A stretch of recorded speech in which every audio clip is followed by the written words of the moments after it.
Malulele, talofa lava, kia orana, kia ora, and welcome to the League of Nations here up on WhatsApp TV. And we're back, guys, for another stream dedicated to International Rugby League. And as always, I got my good friend with me, Ash Thomas, from Ash Thomas on YouTube, guys. And it's great to have you here, bro. How you doing, man? Yeah, good, my brother. Good. Just slowly getting through back into the work week and all that. Unfortunately, I had a couple of days off of work, but good to turn up with all you guys in the chat and get ready for the work week for myself. Yeah, very nice, man. Yeah, it's pretty flat on my end. Obviously, we know what happened against Tonga, and we're gonna get into that. But apart from that, it's been a great weekend of international footy. We've had our third week, and it's looking very promising for the future. So, yeah, man, absolutely. We're going to get into this, guys, pretty much right away. We just shout out to everyone in the chat, Tans and Jacko. Just want to give a big shout out to Tans. I actually got the opportunity. I had a spare ticket, and I was thinking of someone that might want to go watch the Kiwis, and actually I hit up Tans.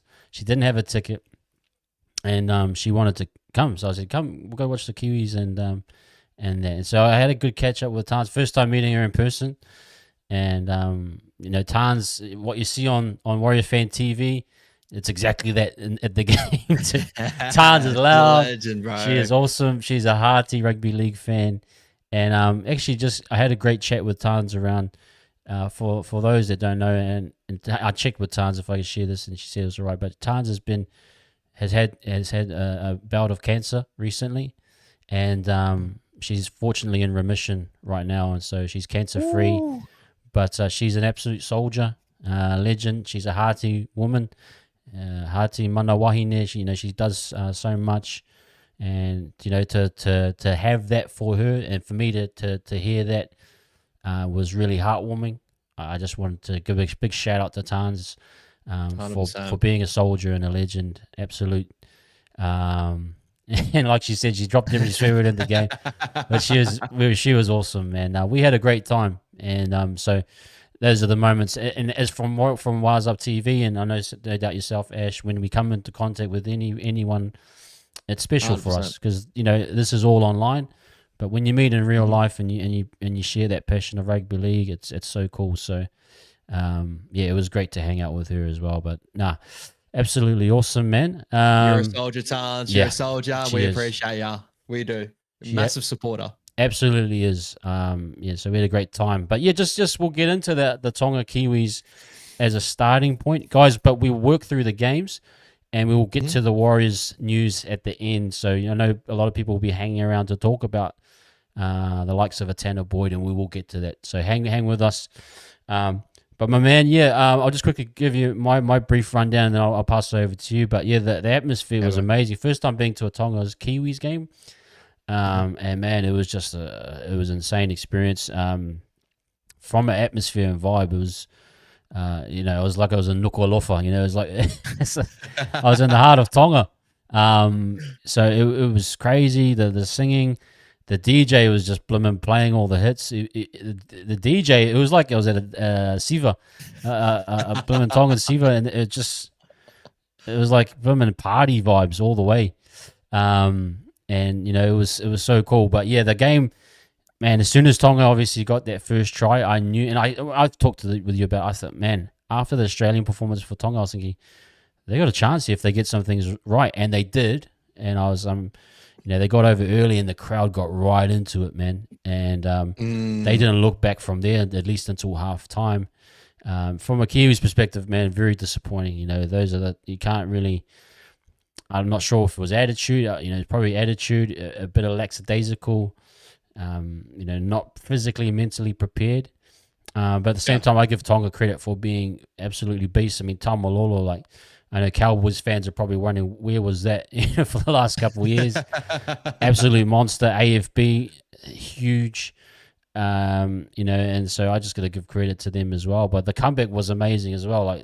Honestly, we went into halftime thinking, there's no chance of us coming back, and then Marata knocks the ball on over the goal line at just after the half, and you think, this is one of those days. It's just not going to happen. But we found a way, and it was crazy. We had an amazing comeback.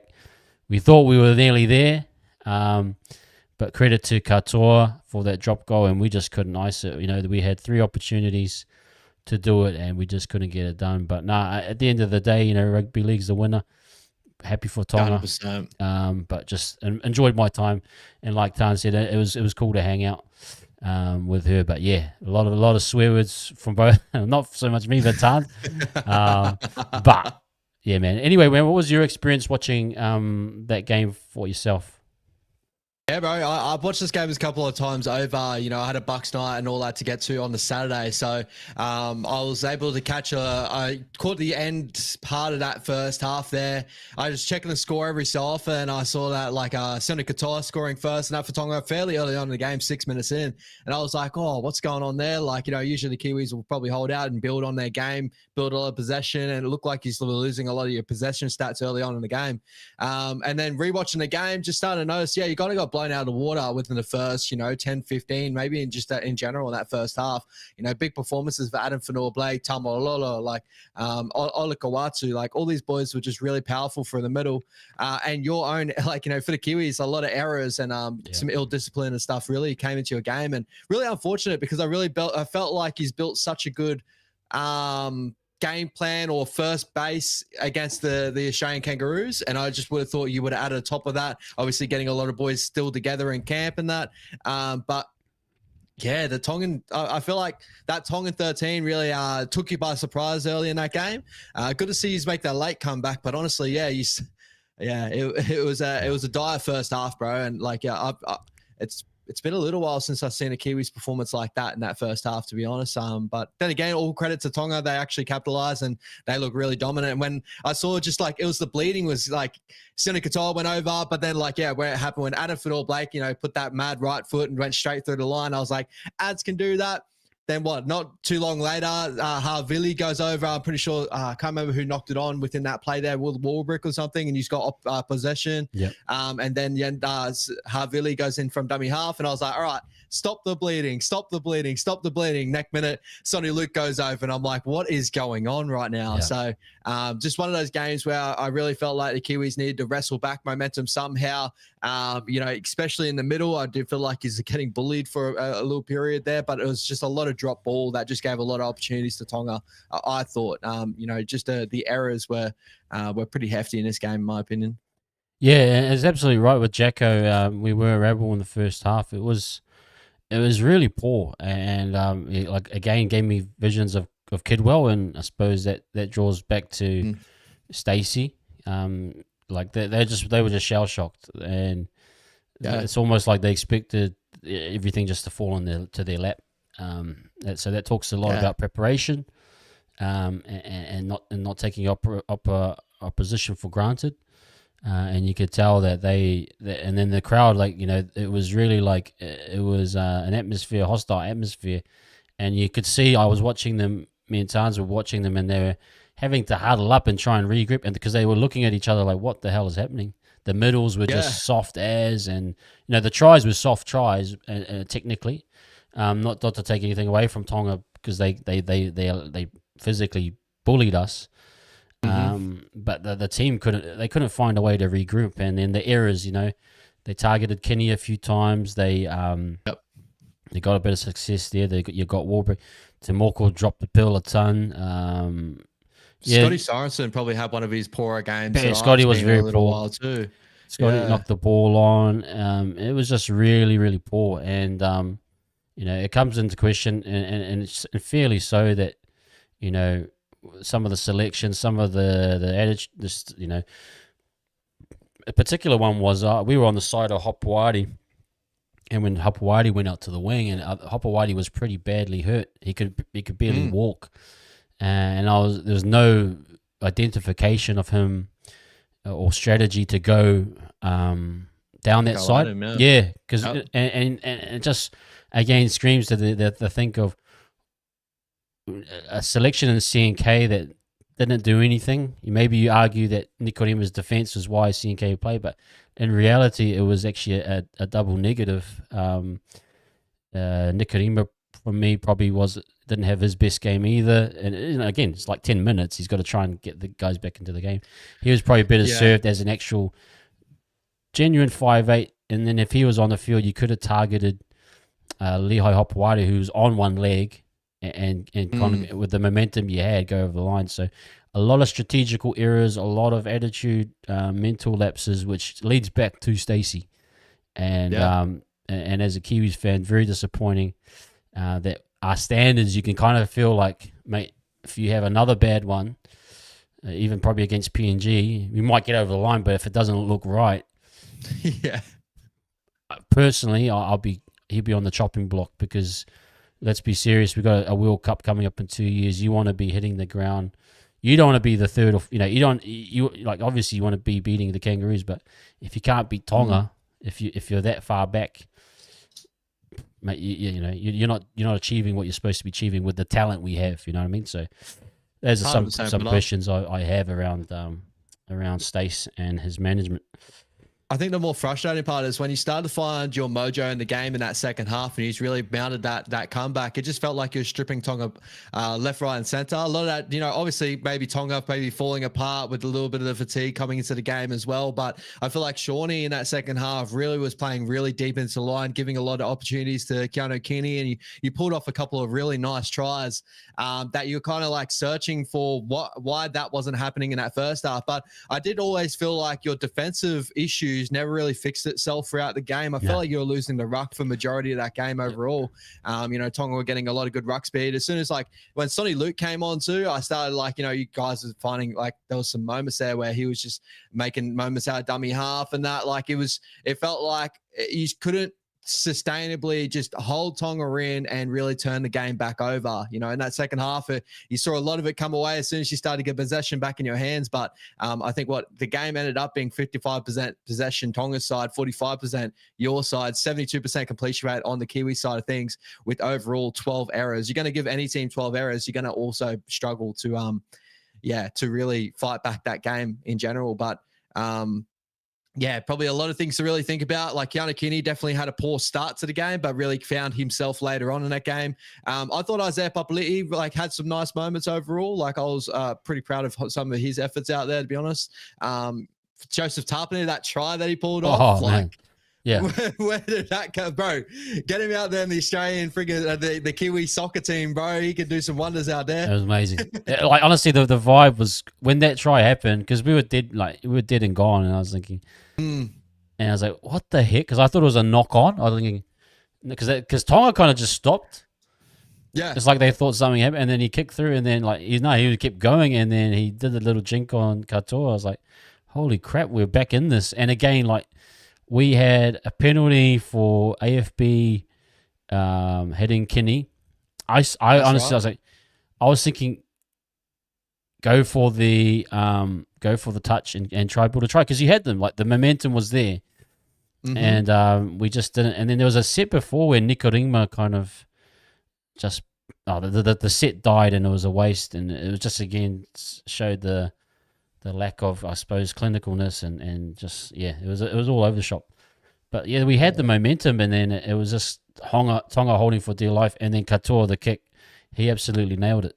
And then that kind of, and the crowd, because the crowd was a bit flat, but once he got that kick, it was like they were really up for it, Yeah, so. Bro. Yeah, and honestly, I know you definitely agree with this as well. I think very poor performance from the Kiwis, in my opinion, but shout out to that Tonga 13, because the Kiwis could have came out and had a poor performance, and they could have had a subpar performance, and this could have been a 24-18 game, right? But Tonga turned up in this contest. Absolutely. And as soon as there were any errors that came out of the Kiwis, Tonga was struggling in attack against us. Their spine weren't really connecting too well. But in this game, they were just finding a line left, right, and center. It was they really found their mojo, and definitely will be a test in the future. It's something I didn't fully expect. I still thought there's going to be a close game, but I thought that the Kiwis would still have some sort of dominance in the middle over that Tongan 13, even though due to the big size of the forward pack, usually mobile forwards in the new game really find their way against some of the bigger forwards.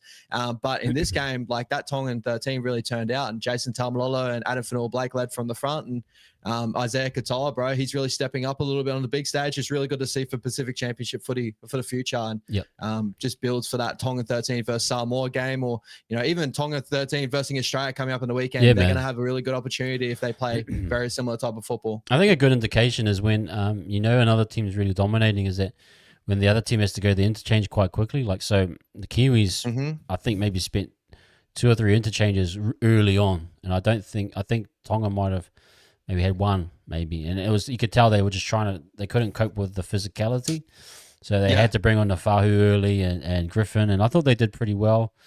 But yeah, it was just one of those. Again, I just sort of think a bit of a tactical struggle. I think Kenny was good, but I think the kind of tactic to get him involved was too little, too late. Like I saw it's very Warriors like in terms of our setups, but once it got going, when it's like you said, SJ getting deeper in the line, it actually got Kenny going, and Kenny was like, he got a try, and then like all of our tries were from that right side, just opening it up. So it was like it was working, but it was like almost too little, too late. It was.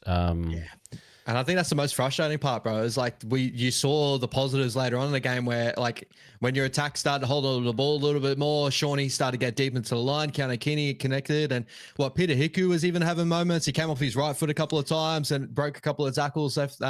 Like, it just was a little bit too late, honestly. And it's something, they needed to find ascendancy early. The best part of that Kiwis game plan against Australia was that they could hold on to the ball, and they were really turning over possession in good places and good moments, getting to that kick.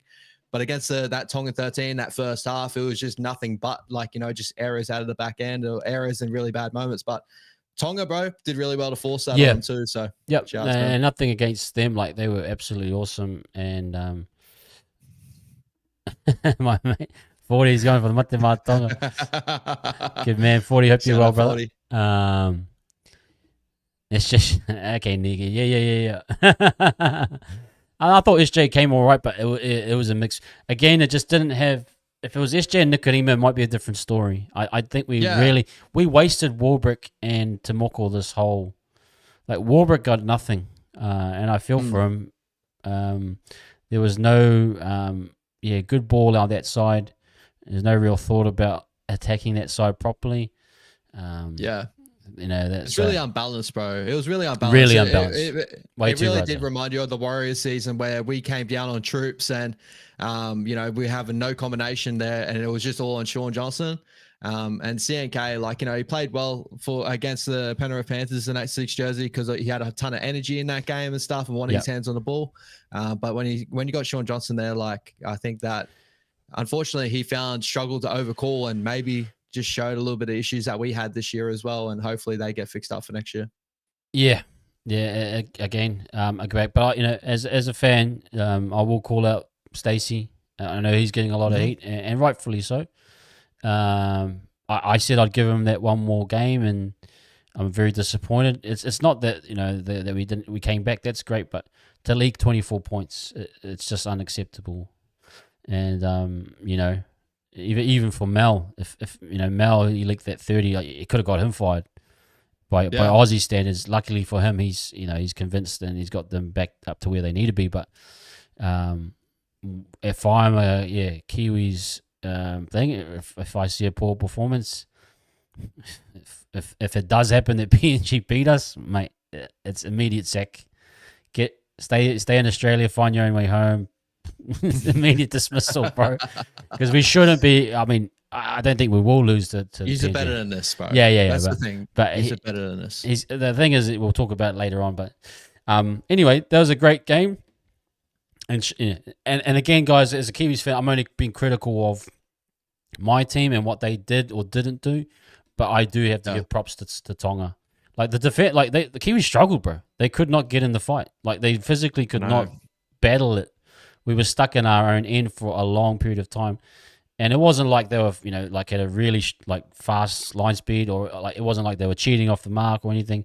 Like, they legit dominated. So I think for Tonga, if they can go into this, they will, they got a good chance here. So, but credit to them, absolute credit to them. No, 100%, bro. no foul, no 100%. harm. Yeah. I think, like, honestly, it's rugby league's a simple game. Hold on to the ball, get yourself in the right position for your halfback to take over. Unfortunately, the Kiwis didn't do that in the first half, and the Tonga 13 did that more so in that first half, and they struck on every bit of moment. So they're definitely going to be a tough test for Australia coming up. If we don't find our football, which we're still struggling with, even though we're still going well, Tonga could definitely blow us out of the water very early on in that game. We'll be chasing our tails as well. So just get. Hopefully we start well, and shout out to Tonga. It's going to be a big contest this weekend. Yep. Shout out to 40. 40, we're going to do some Warriors talking. Yeah, I watched this podcast. I had my view on it too, but we could definitely talk about that towards the end of the show. Going to talk about the Warriors, actually. Yeah, Tons. That tackle, SJ on guitar, though, that was crazy. Oh, bro. I was going to burn him all day. Yeah, SJ was huge, bro. Like, I don't want to give SJ slander. I don't think there's any rightful thing. I think Sean, like, again, it's a lack of a foil. There was not, all that pressure on him. He should have had someone like a Nikorima. Yeah, again, I blame Stacey on the selection, and yeah. So it's not anything on Sean. I think Sean, again, we know where Sean. He's retired, and he came out of the passion for the jersey. Still put up a great performance, but there was nothing to support him creatively. So I don't take any of that away from him.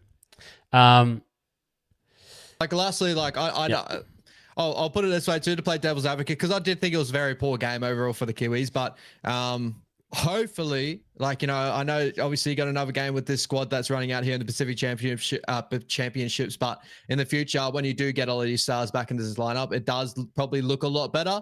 But then you guys have got to also, remember this game, remember what's happening here, and just try to hope that, when all your better players like, Jerome Hughes that are, playing their best football at the moment, they're in their prime. Dylan Brown as well, when he gets into that jersey, you got a lot of outs here too. No excuses. You still should have beat Tonga in that game overall, but there is definitely better to come, hopefully, for the Kiwis, and hopefully Stacey learns from these experiences and gets better from them. But 100% with you, Levon. Like, we will call out Stacey if he's doing wrong again. Like, I said very similar things that I've seen in the chat before. Like, great players don't always make great coaches, and Stacey's just got to learn from his experiences and get better. Yeah, we have to see a marked improvement this weekend. Let's get into the other games, man. Just quickly, I think we're going to go to Samoa, England. I know you've done your review. I watched a little bit of the game today. Was there improvement? What do you make of this tour? It was like a soulless kind of tour. There was no real vibe to it. Like, coming from Tonga and Kiwis and everyone, like the whole Pacific vibe it brings, and then you're watching this dour Samoa, England, with no real atmosphere, no energy to it. It was like, anyway. But what did you make of it? And I know you've done it. And guys, check out Ash's video as well, that he's done on Ash Thomas on YouTube as well, to get more as well. But while you had a few more days to reflect, what have you thought? Yeah, like, I honestly do believe, and I know the scoreboard doesn't say it, but I honestly do believe there was a slight improvement from the first performance. That first performance, for me, watching it, was real dire. It's a very small improvement. I thought the forward pack didn't get as dominated as what they did in that first game. I thought there was some really nice moments. I think the sin bin had a lot to do with this game as well, because I did believe in that first half there was quite an arm wrestle in that game for a period. And then when Junior Ponga got sent to the sin bin, that's when, like, bang, I think England hit with 3 tries, bang, bang, back to back to back, and put this game out to a 22-6 lead into halftime. But Samoa, very disappointing, bro. Very disappointing. Like, even with the team they still had on paper, I know they were missing out on, like, Isaac Tungo and that, but you had, Jake Tungo still in there. It's frustrating. You got players like Terrell May again. Like, I believe he's a lot better of a player than what he showed in this Samoan series. That first game, he just looked well underdone. Luciano Leilua, very similar. I think that he should have been putting himself in lights in this series as well, being, I believe, a very talented footballer, but he definitely had some moments to regret. I think the one key player for Samoa that I took out of the series that played really, really well was Sean Bloor, like a new player that's in that system. That I think that's someone that can really lock down the edge back roller spot. But other than that, I thought Jerome Luai tried to handle himself with like class in that game. He was trying to push him along. I thought Roger was fairly good. A couple of errors to his name, but I thought he was still fairly good. Jarrell Skelton probably had one of his poorer games. Yeah, honestly, bro, like just a very disappointing series for Samoa. But England, bro, I think like they're always a team that a lot of people underestimate going over to England. You know, I do it a lot of the times as well. And Herbie Farnworth, bro, he's got to be in talk for like a golden boot or something. Interesting. He's unbelievable, bro. Unbelievable. It's funny, like I think, and especially the English team, they take pride in like in themselves in terms of when you know the NRL fans bag their competition, and you know like they want to try and impress, and you know that type of thing. So I kind of find that they do lift a bit, and obviously at home it's a lot more. Now it's just quickly, I find sometimes the refereeing can be a bit thing, but what did you make of the referee in this game? Was there any untowardness? Was there kind of a sometimes you can feel the English refs do favour the home team a bit, but do you feel there was any of that in this game? No, little bits and pieces. Like I've seen a lot worse officiated games in that England, like over in England. In my opinion, a lot of people do know that England do struggle. Over in like not England struggle. The English refs like are just not up to standard, in my opinion. But they weren't too bad in this game. The sin bin was a little bit like I could see arguments with and against, but then again, in new age of rugby league these days, like that unfortunately is a sin bin. It's just yeah, I honestly put it all on the players going over there and that coaching staff for Samoa. They weren't able to get the best out of the squad going over. I know it's a lot of big players missing, but I put it more so on the players and how they turned up. And England's professionalism, they went out there, they did their job. But I just thought Samoa was just poor, bro. I can't really blame the referees. Again, like there's some moments where you disagree and all that, but again, there's still a lot of moments where Samoa dropped themselves completely out of the contest and were unable to bring themselves back into it. Big line breaks, 42 tackles still missed. Like, it's just, fairly poor. Yeah, man. Sorry, I got you frozen on my screen. Oh, okay. I'm going to try and restart my camera for you, bro. Thank you. Just saw Please that. Let me know. Let me know if I need to refresh the thing anyway. Just quickly pull up some of these comments. Yeah, everyone's got some. Great, Kelly. It does need to be shortened a little bit. Have to realize it's a big ask for players. Yeah, it is, and you can tell, like, especially a tour to England, it's very far away. Okay, you're up now. Looking great. I'm good now. I'm good. So great to. It is a big talking point, and I think it will be forever a talking point as internationals grow. But they are growing. Just quickly on RTS, and I suppose this may be for Warriors fans. Him at the back. Was there any convincing evidence, or do you feel that he's worthy of a starting role as a fullback, or what do you make of his games at fullback for Samoa? I think like whenever Roger plays fullback, you can't really question his ability in that position. Like, we even saw it this year with the Warriors. When he played fullback, he was never a bad fullback overall. I think the argument for the Warriors is more of the fact of that, like, you got other players as in Chance and Tane Tuapiki that, Tane's definitely our future. Chance is our present. Rogers just came over and he was meant to play center and stuff. And I do believe that if that's really the case for it, I don't really want to mess with our makeup too much. And Roger can play at a high level on that winger position as well. So he has an ability to play there. In the series, he played well without playing like outstanding either. Like there was a couple of big errors that he still has in his game that still seem to poke their head out as well, like, especially in kicking games. Like the first game, Harry Smith put up a nice bomb, torpedo bomb 100%. But, Roger at the level that he's at, had a couple of poor moments as well under the high ball, which we've seen with the Warriors this year, even when him being pushed to the wing or fullback jersey.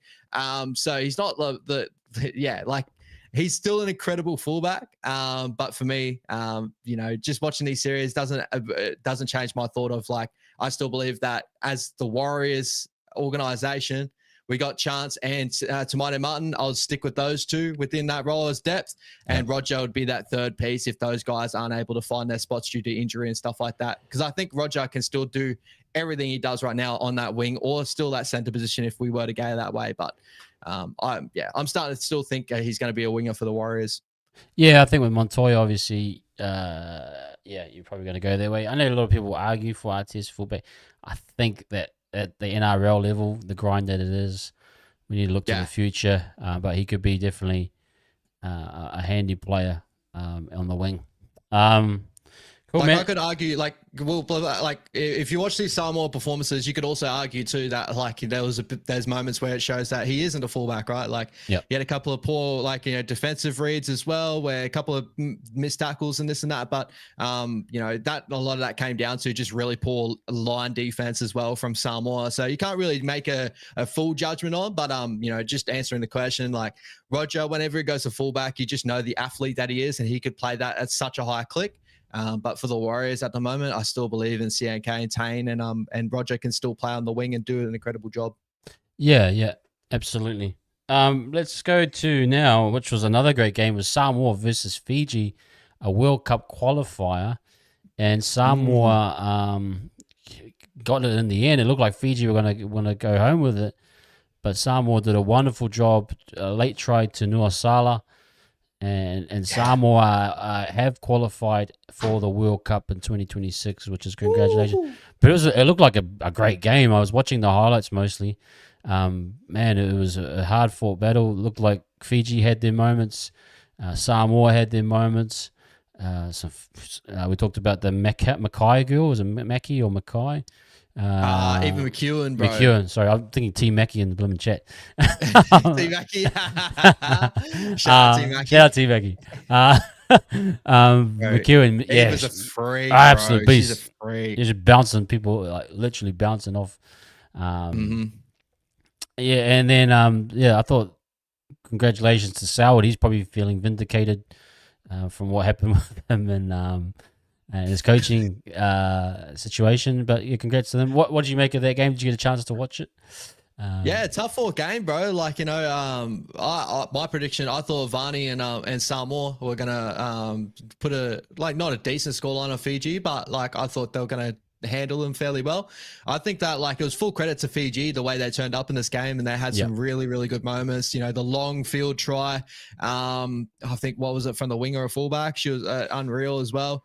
But yeah, the front row of Nuasala, like she really stepped up as the captain does. Her and Barney were both captains of the side, and definitely Nuasala like stepped up in the massive moments, bro. So shout out to Jamie Sauer, did a great job with the girls. I know Vani loved her time there. She's unable to play this next game, I think, due to injury and stuff. But yeah, very, very hard fought victory for Fetu Samoa. But I'm excited to see them in the World Cup and see what they can produce.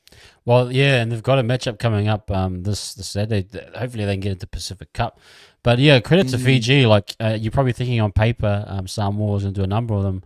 But Fiji, I watched the game they played against Cook Islands, and they're pretty good too. So I think both teams benefited from their first game, and then what a great end to that game as well. It was really, really, really cool. And congrats to them. Again, though, Fiji, they have opportunities. So Fiji next year will be going into what they call the World Series for the last spot qualifiers. So I think Fiji got a good chance to win that tournament, 100%. and they might be their 8th team to round out the that. But yeah, congratulations to. I would have loved to see them. Obviously, the PNG Orchards, we'll get to them very shortly and stuff. But like, I would love to see how Fiji go against the Orchards and stuff like that. Like, see how those girls, to see if they can fight their way through that opportunity. Obviously, they did, a good job against the Cook Islands girls as well. So Fiji definitely got a good building blocks for maybe a World Cup opportunity if they do get through those qualifiers. So hopefully in the future, Fiji, get on it.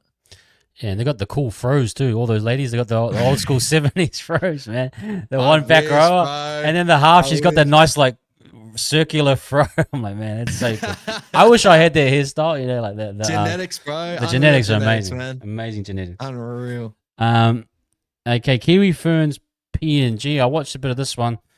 it was kind of a tough one for the Kiwi Ferns. It was kind of a game with just a lot of errors, and actually quite kind of bad. I think actually a bad indictment of the Kiwi Ferns probably coming up against the Jelaroos, but it was one of those games where, to be fair, the play of the ball was really slow.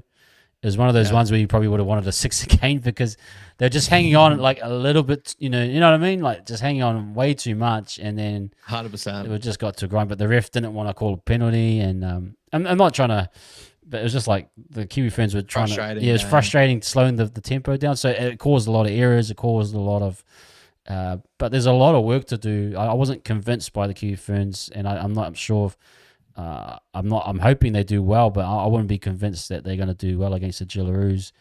But hey, they got the job done. They got a few tries. I saw Mackenzie Wiki got over the line. She looks like she could be a future. She's a beach, bro. She's a beast. She's very fast too. She's got a good top end speed.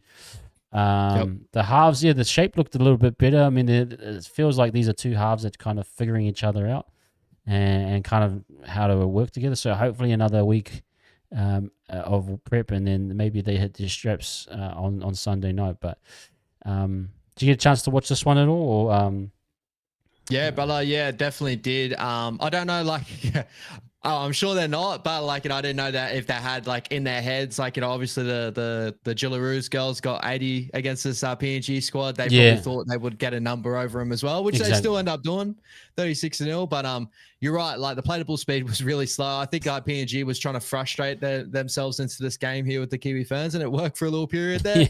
But yeah, like shout out to Mackenzie Wiki. Obviously, she's Ruben Wiki's daughter or niece? Daughter? Ruben's daughter, I think, Ruben's daughter. She's a freak, bro. She's an absolute gun. I've been definitely watching over her ever since she's I found out she was a Wiki, obviously, you know. Leanne Tufanga, she's a freak on the other side as well. So there's a lot of like, you know, great girls in the squad, but yeah, I do agree with you, bro. Like it was very clunky. Definitely should have done a lot more with you know, a lot of errors in that game too. So I think one thing they got kind of wrong, and I know Amber Hall's been good, but I actually enjoyed Otessa Pule there last year. I think a bit more of a better back rower. Amber's a battering ram, but it's almost like they're going to her a little bit too much. I agree. So it's kind of killing Melee's play and not getting to the outside enough for me.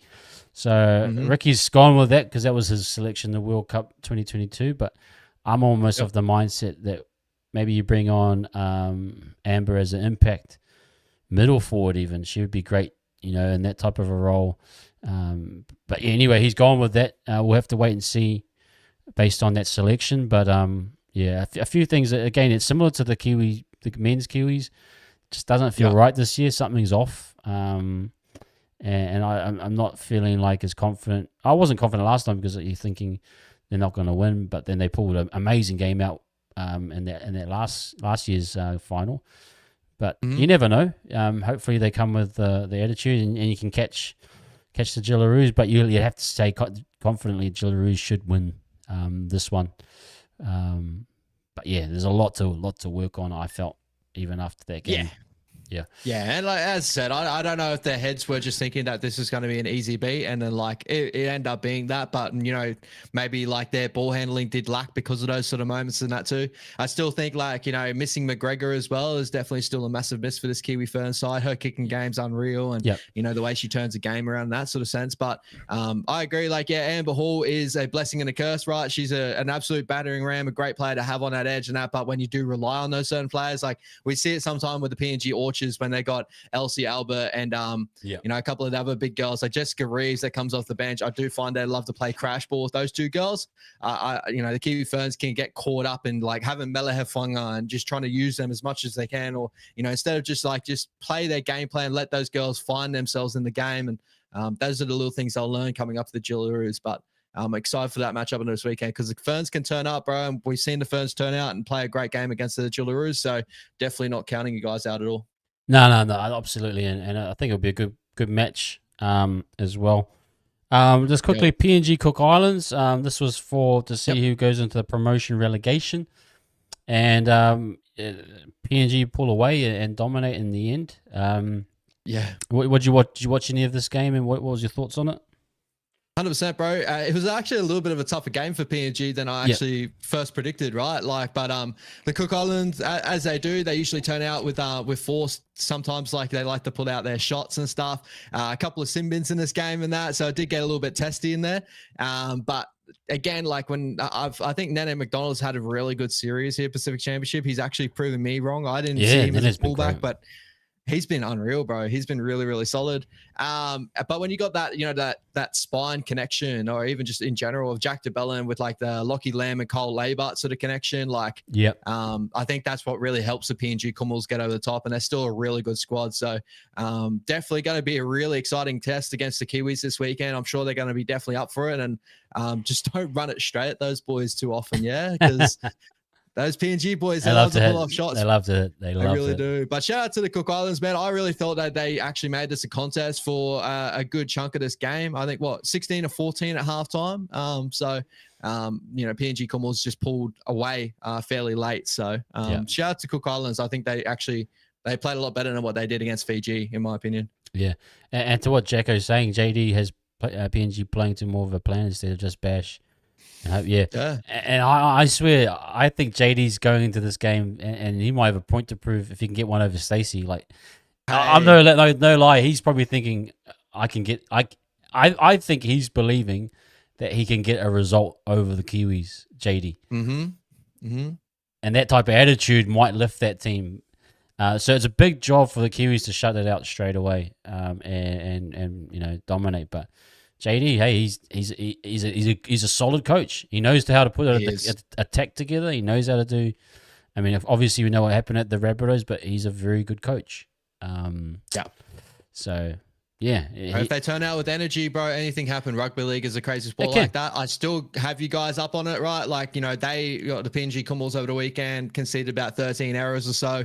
Like, they still weren't 100%, like, but when they do turn out, they got a really good connection and a spine that's played together for a long period of time now with the PNG Kummels. Nene McDonald's playing good football. Their backline's really solid. Judah Rimbu, that number 9, I love him. Like, he's in the Q Cup right now. They're not even playing with their best number 9 just yet either. So the Kummels are going to turn out this weekend, but I'm sure you're going to give them a red hot crack as well. So it's going to be a great game. Absolutely. Yeah. So that wraps up, guys, all the rounds of international footy. We're going to get into the finals now. We're into the Pacific Champs finals. For sure. We got Tonga versus Aussie to start off with, and pretty much unchanged lineups. I'm actually quite impressed that they haven't had to. All three teams, Kiwis, Kangaroos, and Tonga, have all pretty much played their rock solid lineups from the start. I mean, Kangaroos do have an injured and Cam Murray, which is unfortunate, but that brings in Hudson Young. And Lindsay Smith comes onto the bench. Lindsay Smith onto the bench. So an unchanged back, half backline, forwards again the same. I think, that they'll be trying to pretty much do exactly what they've been doing all tournament. The Kangaroos is dominate and use that speed on the outside. Do you think the halves will click even more? I mean, they haven't had to do much. They've had a lot of creation from Travojevic and others. Do you think that maybe they're actually doing what they're supposed to be doing? It's like it's a tough one, bro. Because, like, do I think that they're going to connect now? I hope it's more of a hope now, because I think there's a couple of games there where I'm starting to look at it like I don't know if this halves pairing suits each other, especially with the system that we're running. But you're 100% right. When you can get the ball in your strike players, which is probably the best ability to do so, you got Tom Travojevic that's just making something out of nothing. It's just like, as a Kangaroos fan, I know like we are getting wins and all that sort of stuff, but I still would just love to see it all come together. So we're not relying on individual talent overall, because I love that game plans winning games more than just individual talent. I think the one thing that disappointed us last week, me and Brody spoke about it, is like, the Hammer and Xavier Coates are still Like, the Hammer scoring the try against Tonga, but Xavier Coates, still struggling to get a lot of good ball in good moments as well. His try scoring ability that, Xavier Coates has, and he's still yet to score a try in his last 2 games. So hopefully you see a lot more of that side there. I think Tommy Dearden's still trying to get accustomed to Angus Crichton outside of him as well. But true. Yep. We still got the ability there to really pick up the slack if it needs to. I just would rather us figure it out overall, but that just could be just me just wanting to see just a really good performance, because I know that Tonga on their day, they can pull it out. And if those boys don't come together, this could be another embarrassment on the big stage. Who knows? Yeah, I mean, we know about 2019, which was a big moment for Tonga to beat the Kangaroos for the first time. So, yeah, it's a big thing for Mel, and I know he's gone. He hasn't been silly. He hasn't tried to bring in guys like Bradman Best, who you probably think, man, Bradman could do a number as well. You got Reece Robson there to help Harry Grant. He's like, no, we're playing the top guys. Ben Hunt even sitting on the extended bench. Like, you're thinking, holy crap! Like, they got such good quality. Why hasn't Mel pulled him in? But Mel was very serious about winning this tournament, bringing things back to reality for the other nations and for Australia. So, yeah, what do you make of Hudson Young? Is he a liability? I mean, I got to give credit to Cam Murray. I thought he was very solid defensively. He was unreal. Does that a chink in the armor? Could you see a bit more attack at Hudson Young, or is there just so much support around him that he'll be pretty solid? And he might be an attacking threat as well. I'm thinking as well. He might be used as more of a. He's more of an attacking player anyway, so yeah. That's kind of the way I'm viewing it, brother. Is like, I do believe that I think Tonga would probably base a game plan around Mitchell Moses and Hudson Young, trying to get at both those boys. But like as an attacking threat, I think Hutto has always been a guy that seems to find the try line out of nowhere for an edge back roller, off of weird players. Like, a couple of years back against the Raiders, a game-winning try off a couple of kicks in behind, like a grove to himself. Like, he has those moments in him as well. Do I believe he's at the ability to play a full starting role for the Kangaroos on an edge back roller? Probably not, but he's definitely a solid player to put into that edge back roller role. And I think he'll definitely hold him out. I think he's got a lot of class around him that shouldn't be too much of an issue, but I do see Tonga running Ola Kawatu, especially at Mitchell Moses and Hudson Young over the weekend. So he's got a lot of work to do there as well. Yeah, it will be kind of a big. I mean, Ola Kawatu, if you can get some bit more opportunities, you think you might be in for it. Let's go to the main area, which is the forward pack, and I mean, they've come up to it. The Tongans held their own. I thought, well, Australia are very good with their line speed, that kind of rush attack defense. Yep. And got players that just know how to dig in and fight. And so it's going to be a big physical battle. But the difference, I suppose, I imagine they'll neutralize each other a lot. It comes back to the halves. And do you think Lolo here and Katoa showed a bit more? Havili did a good job. And, I mean, we've been critical of him.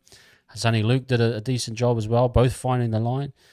Has there been enough, in your opinion, to be able to go and say these guys are in for a genuine chance if they get it right? I believe they've got a chance if they get it right. If they played the way they played against the Kiwis over the weekend, start fast, get to their front foot footy. I still have questions over Havili. I know he played well over the weekend, but of course. I've watched a lot of Havili just to be I just know, right? But again, it's very similar to with Tualolo here. I don't know. I think Tualolo here helped out Isaiah Katoa a little bit more over the weekend, which opened up Isaiah Katoa to really, control the game from the Tongan side of things, and he did a really great job there. I think he needs to replicate that sort of performance. I still would love to see a little bit more of a running game from him as well, because I think that's the reason why he's going to be sitting there. But if they perform very similar to what they did over the weekend, they bring on Sonny Luke when the forwards start to tire in the middle a little bit, I reckon they can cause a little bit of issues to us. But again, they would have to play a very, very solid game still to probably get a good win here. I'm not counting them out at all. I just think that the quality of Australia, we saw it in that first game. We still didn't play to our standard, completed at 60%, and it was still a little bit of a struggle in that game overall. But yeah, I think Tonga just need to stick to what they're doing now. They're building, and they definitely strike in big moments. So I'm worried about that combination coming together and striking early. I got to give credit to Katoa, Isaiah Katoa as well. I thought, remember the first game against Australia, he kicked a lot of balls in goal, but they went dead. I thought he found grass really well and against the Kiwis and got a lot of repeat sets.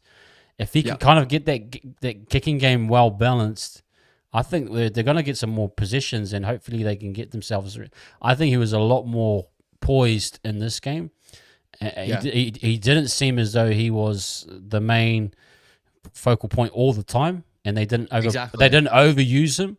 So I think that might just balance things out a little bit more, which give them a bit of an opportunity. So I think this is going to be a great game. I think this will be a genuinely like a good physical battle in the forwards, and it'll come down to some key players again. I mean, look, Aussie haven't really been put under pressure this whole series. If you can get them, put some pressure on Dearden and Moses to create something, then things can change. But you got to really be able to put that pressure on the scoreboard, and hopefully, I think they got a chance to do that. But you're gonna say as well, I think Harry Grant and that is just I think even Dylan Edwards has been really good. And I actually think that's kind of a good balance, is actually having Edwards at fullback, but having a Turbo there as like another attacking foil, where you can probably use Edwards on the right side sometimes, and then you can use Turbo doubling up on the left, which I think is just as deadly as well. So it's kind of actually well balanced Aussie side if you think about it. It's just really balanced across the board. I think like for Tonga, they need to strike early and put a lot of pressure on that spine to create. As you said, that spine's still struggling to come together. And if you put us on the back foot and we're chasing points, I think that's where we could put a lot of pressure on our own spine and where things won't work out. But Tonga, just need to come out hard and fast. They got the boys to do it. They've got an incredible, powerful forward pack. The only problem with that Tongan 13 with that side is definitely when the game draws out a little bit, the fatigue comes into the contest, and that's where things start to open up. And I think that's where Australia bit them last time. I think the Kiwis started to bite them in that last game as well. They need to strike early, get out to some sort of lead and put a lot of pressure on our guys, because if our combinations don't click, that's their best chance of winning. I don't think a long drawn out contest where it's back and forth, where we score first and put a lot of pressure on them. I think that's where Isaiah probably struggled a little bit in the last contest. If they go out to an early lead, there's going to be a lot of confidence behind him, and that's where he's going to be hard to stop. Good question from Tans here. Ash, do you think Aussie forward pack is as strong as Tonga? I think it's a different type. Yeah. It's a different type, but I'll just jump in quickly. But I think the Aussies they haven't always had massive forwards, but they've always had like tough forwards with good mobile leg speed and that type of thing. So you could probably argue that they're doing better without a Payne Haas in many senses. There's that striking that balance between power and then mobility. 100%. At the same time, I give Tonga credit too. They've actually harnessed the power and mobility thing a bit better, I think, than in previous years, because I think that's always kind of been an issue. But what's your answer to that question? You're 100% right. You hit the nail on the head. It's a different type of forward pack, right? Like Tonga have got the strength, power as an Adam Fanor, Blake and that, but we do remember last game, I'm pretty sure the stats in that last game, I think we still dominated in the run meters and all that sort of stuff against Tonga. I still believe that we had a lot of the better moments in the middle. I felt like there was moments where the ruck speed was spinning our way in the middle. A lot of that come through a lot of mobile forwards that we have. As soon as Ruben Cotter and Mitchell Barnett come onto the field and we can play a little bit more mobile of a pack, I feel like it soaps a lot of that Tongan defense. You have to get them going side to side.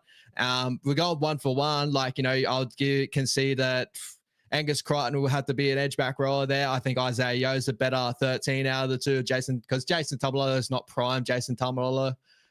Patrick Carrigan's got to be in there over Kafusi there too. So, and Lindsay Collins on his day, does a great job. And I think Harry Grant kind of brings it all together in that middle. And, comparatively, I would say that Kangaroos still have a stronger forward back in general, just on more of the work rate side of things. And I still think that we saw it in the last game. I thought they took it to that Tonga forward back and they did fairly well. Even though Tonga, they hit hard, they run hard. I think the little parts of the game, the Kangaroos still do at a better click, in my opinion. Yeah, even when Barnett comes on, and we know Barney, the intensity is maintained, and again, I think, the back rows. I'd be interested to see how the back. I mean, Crichton and Murray were really good in terms of 80-minute guys. One's more of a more of a physical attacking, but good defensive, and the other one was just pure defensive. I found in Murray. So maybe if you get a target young a little bit, there might be some chinks there, in my opinion. But still, so like going over the stats too, bro. Like, you know, the last game we ran for 1,900 meters against that Tongan side, and Tonga only ran for 1,400. So, you know, looking at overall stats in general, I think a lot of that came down to Adam Finnall-Blake and having massive games in the middle and that. But I think our overall forward pack carries a lot of the weight during the whole game. And on the defensive side of things, I think we're a lot more of a stronger unit in that side of things. I think we're more mobile and we do a lot of better cleanup work. But that Tongan pack is still not that far off. Like, I think it's incredible. Like Adam Finnall-Blake, Felice Kafusi, Hamala Olakawatu, Eli Katoa, and Jason Tamalolo are all world-class prime, you know, top competition front rowers and forward pack. And definitely they can take it to the Aussie forward pack for sure. I was just on this question. Do you think the performance last week over the Kiwis takes it physically, emotionally up for Tonga? I actually don't think so, Fanatics. I actually think that they didn't have to do too much in the end. Like, they got maybe defensively stripped, but I felt they were in dominant. I felt like they were in control that whole game. And I think, maybe you could say emotionally, maybe, but I think physically they should be up for it. I think I didn't feel as though like they were dead out, like really, you know, out on their feet. I think I think they'll be okay personally. Maybe the crowd, maybe the crowd's different. You know, the Auckland crowd it's another level. It's another level to the Aussie Tongan crowd over there. But it's a final, man. It's a big moment. AFB he'll want to prove something. Like, there'll be a lot of emotion, and they'll be finding the right balance to pick themselves up. And in a game where you lose the first time, you want to also have revenge. You always want to beat, you know, team one time, and some, you know, sometimes on the second time you can beat them. You know, you say maybe one in every 5 or 6 games Australia beats Tonga. Maybe this is the one game where they do beat them. So it's like one of those ones you can get lucky, things can roll your way. But I think they'll be up for it. What do you think? What do you reckon, Ash? 100%, bro. I think it all relies on the start of the contest for me. I think that Tonga, because they're going to be coming with an energy, like, you know, they've got a big win now over the Kiwis. They're going to believe that they can take it to the big dogs in a finals game as well. They've got a lot to play for here. And I'm sure Isaiah Katoa is going to take the opportunity to go up against Australia, and he will remember that last game and want to do so much more than what he did in that last game. So there's a lot of storylines coming in for Tonga to go up there and strike early first. And when that does happen, as I said, like, you know, that'll put a lot of pressure on the Australian spine that hasn't worked together too well in the series. Like that last Tongan game, unfortunately for Tonga, you know, Tommy Trbojevic, you know, scored first of the intercept opportunity, and it looked like that Tonga were trying to chase their tails during the game. They were unable to crack Australia. If we didn't have that opportunity to score early first and they put a lot of pressure on our goal line, they cracked us first, I would have thought that would probably put Australia on a lot more pressure than what we were overall in that first game. So it all comes down to the start, bro. If they come out hard and fast like they did against the Kiwis, scored within the first couple of minutes, got a taste of the try line, then the energy comes into the lineup, the crowd comes into effect as well. I think they're completely up in this contest, and they're going to be really tough to beat. It's really all comes down to the start. So the Australian Kangaroos just got to watch it and come in all knowing that Tonga can start fast and start hard. Yeah, man. Okay, we'll get into we'll go through. We'll do score prediction now. What have you got on what you think this game will be and how it will play out, and what's score prediction?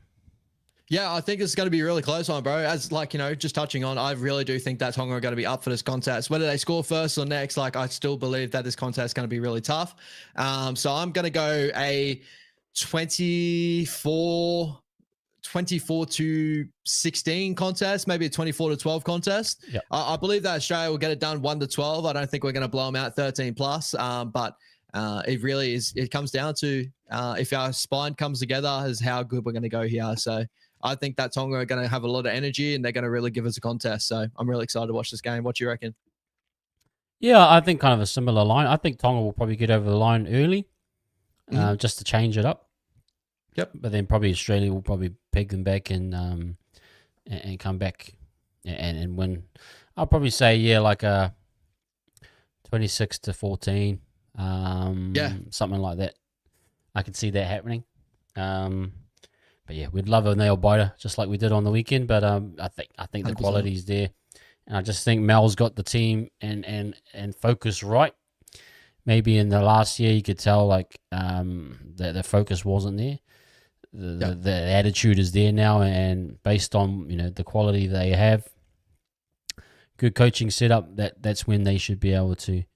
Yeah, I think they'll pull away, but would love an upset like anyone else. I think it's great for international rugby league, and it's great for Tonga. Like, look at the people and the impact it's having, on even in New Zealand and even probably in Australia. All the Tongan kids, wherever they are, they'll be wanting to be playing rugby league. So that does a lot for us as a game, and that's, you think about it, the whole Mate Mā Tonga and all that is actually traditionally rugby in the islands has been rugby union.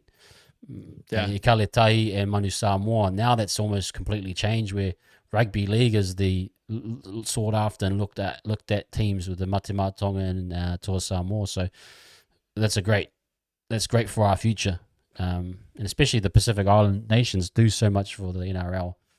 You'd love a moment like this to celebrate the game as well. So just look how far they've come, bro. They've come so far, and the more Pacific Island boys like watching football and they want to get into it, like, you're going to get more halfbacks, which is a big thing that a lot of Tongan sides need these days. Like, Isaiah Katoa's doing an amazing job, but a number 6 that's going to run with them, number 9 in the future. Like, and the more eyes that watch, the more opportunities for those particular positions. Like, kids are going to want to play those positions and maybe crack the first grade and become that, and that's what grows the game overall. I think the stat going around is like 60% of rugby league has a heritage of a Pacific nation, right? So that's a big chunk of rugby league at the moment. It's only going to grow because Polynesian boys and even girls, like, they have amazing athleticism, skill set for rugby league.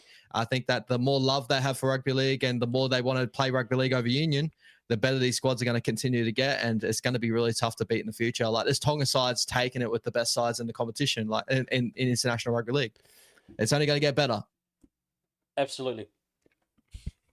Okay, we'll just go over to the Kiwis versus PNG.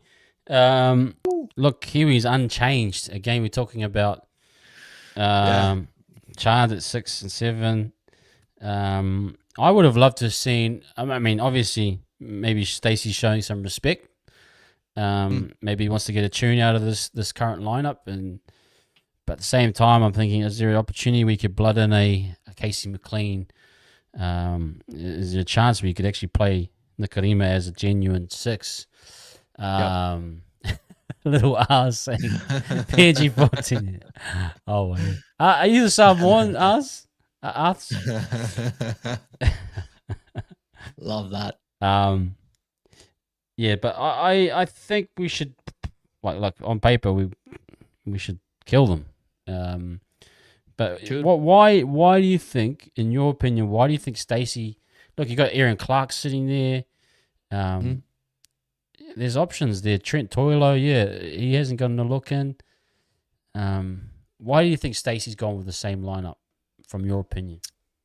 I think that, honestly, I disagree. I would love to have Cody Nikarima in that 6 jersey overall, but if I'm trying to think from Stacey's point of view, it's very similar to just rugby league in general. I think the big key about rugby league is mindset and getting a team to buy in together and have cohesion, everyone work together. I think what killed you guys over the weekend definitely came off the back of errors. I would say that your attacking football definitely doesn't look as good on Chance's side of things because he is not a 6, and that's where I disagree, and I would have Cody Nikarima there. But I think what Stacey's doing is having a squad there on paper. He said, these are your positions, guys. I want you to come together as a group, and that's how you're going to get wins in football. Unfortunately, coming off a loss with Tonga, I think he wants these guys to go out there and prove themselves and prove their spots for the future. Trent Talau is a lot of guys want to have in that position. Unfortunately, he doesn't have a lot of experience in top grade football. Like, he's played in New South Wales Cup and he played a couple of games in NRL. Very talented player, same as Casey McLean as well.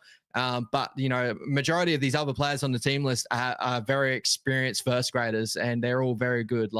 So I agree. I would have Cody Nikarima in that 6 jersey and push Chance to, I don't know, I would still have Chance somewhere around there, maybe in Peter Hiku's spot.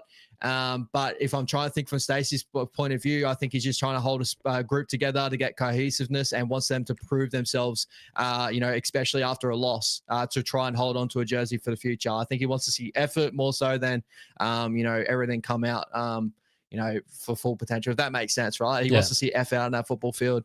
But again, yeah, bro, I would have Cody Nikorima in that 6 jersey. That's the one place I'm just like, come on, like make the change. Like, Chancey, unfortunately, does look tired. He looks like he's had an injury-riddled year of football. Yep. He didn't have a good preseason. He obviously got injured in our preseason, came back late, played a lot of good football, then was in and out of our lineup, unfortunately. Give him a rest. That's what I would say. Yeah, and there's no harm in trying even a Aaron Clark at 14. Like some genuine like lock play. I mean, I said it that we don't have any genuine. Like I said, with Stacey playing the Warriors, Webby's kind of system, you do need a bit of a lock ball playing. We didn't have that, obviously, against Tonga. Aaron, I think, would have been great to get a look in, especially as a Warriors fan, to see what it would look like. And I just think there's some selection issues here. There's definitely guys.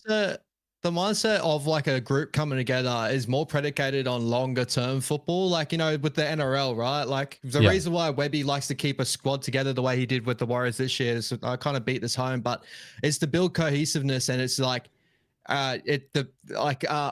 is it? I think it was Ivan Cleary came out on a podcast and he said, the biggest key in football is for a group to buy in. If a group buys into a game plan, whatever game plan you're going to give them, they're going to buy in and win the game. That's what the Penrith Panthers have done for years and years and years. So that's the reason why you keep a similar selection. They work hard for their jersey, but it's a group buy-in. They're going to play it out on the football field. When you're playing international football, unfortunately, you don't have a lot of time to do so. So when you do have issues like that, it does predicate that you can make changes, and it's not too bad for the squad to make changes. Where it's different for the NRL. As soon as you start making changes in and out in the lineup, you lose a lot of respect between the playing group, right? Where in international football, a lot of these guys deserve to have a little bit of time. So it's more predicated to make changes. So that's why I'm kind of fighting back on what I thought. Like, I think the reason why Stacey's doing it is like to bring a group together, but it's international football. If someone's not working, just make the change. It's totally different to the Warriors. Yeah, exactly. It's again, again, these guys are elite players. It doesn't take much to, like you said, when you get in a NRL preseason, that's when you're setting up all your foundations. Yeah. Because, once you get in the grind, that thing needs to be clicking straight away. Like you need to have your right replacements.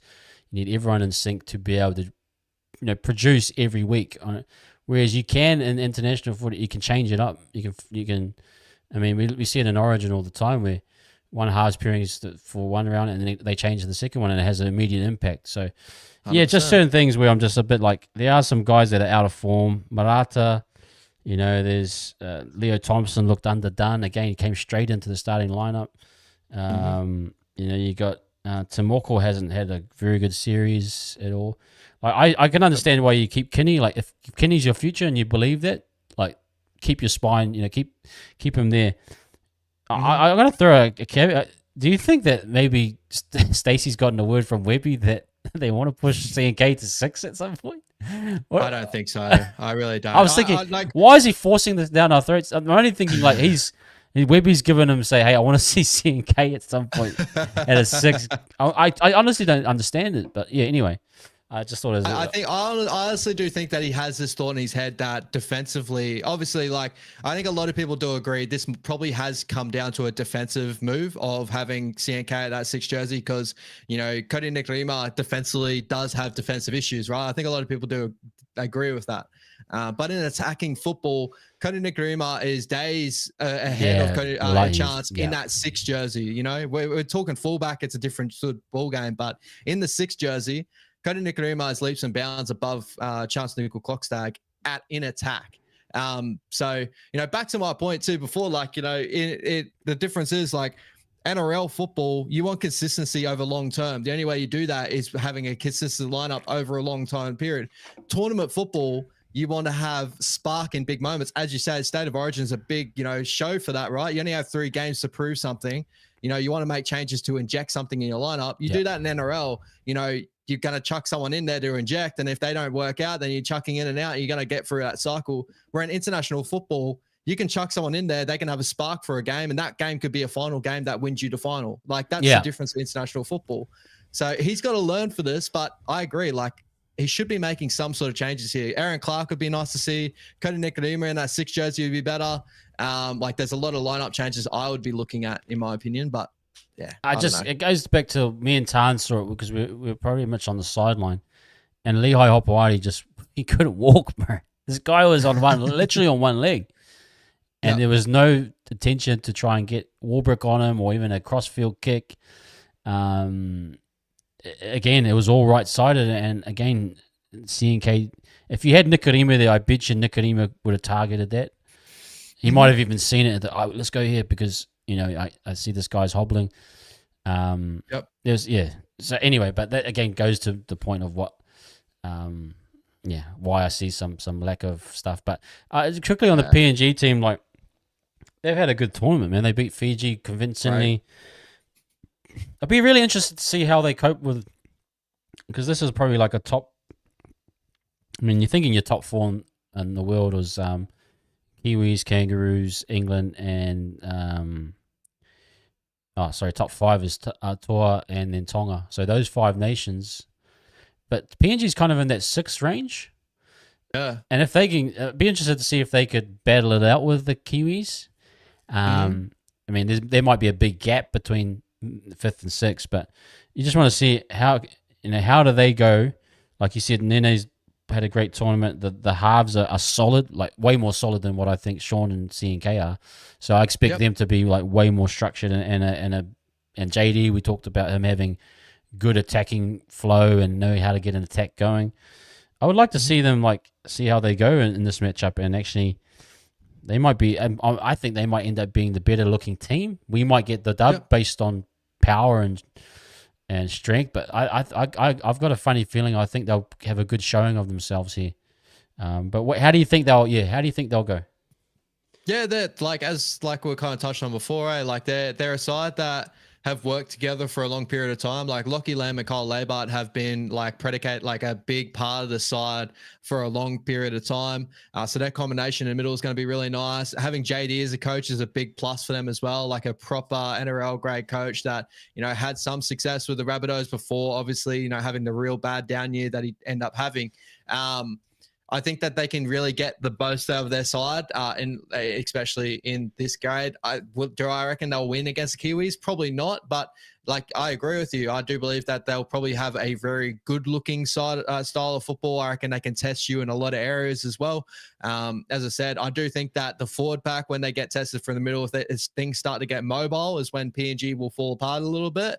But the rest of their football game is actually pretty strong. I think their kicking game is really strong. Lockie Lamb at number 7 is really nice. Kyle Labart's got a big boot to him.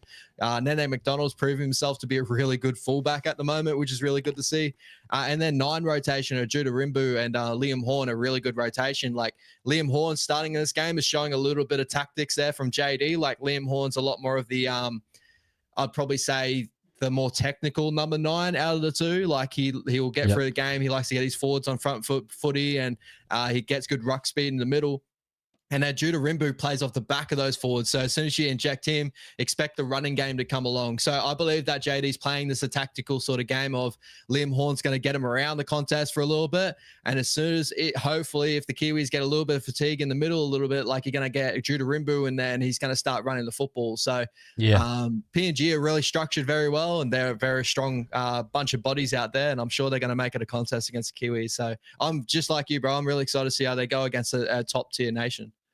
Yeah. Hey, Fanatics, thanks, man. Thanks for popping in. Appreciate you, man. Hope you're having a great off-season as well, man. We'll catch you later. Yeah, man, I think it's a great opportunity for them. Like, they are probably the 6th best nation. I agree. And for them, it's like, can we start to compete? Because, look, obviously the NRL are going to invest in PNG. There's a big plan to build a team over there, build up the development pathways, get more players. And they can be a genuine force. I mean, these are 17 million people of actual pure rugby league fans.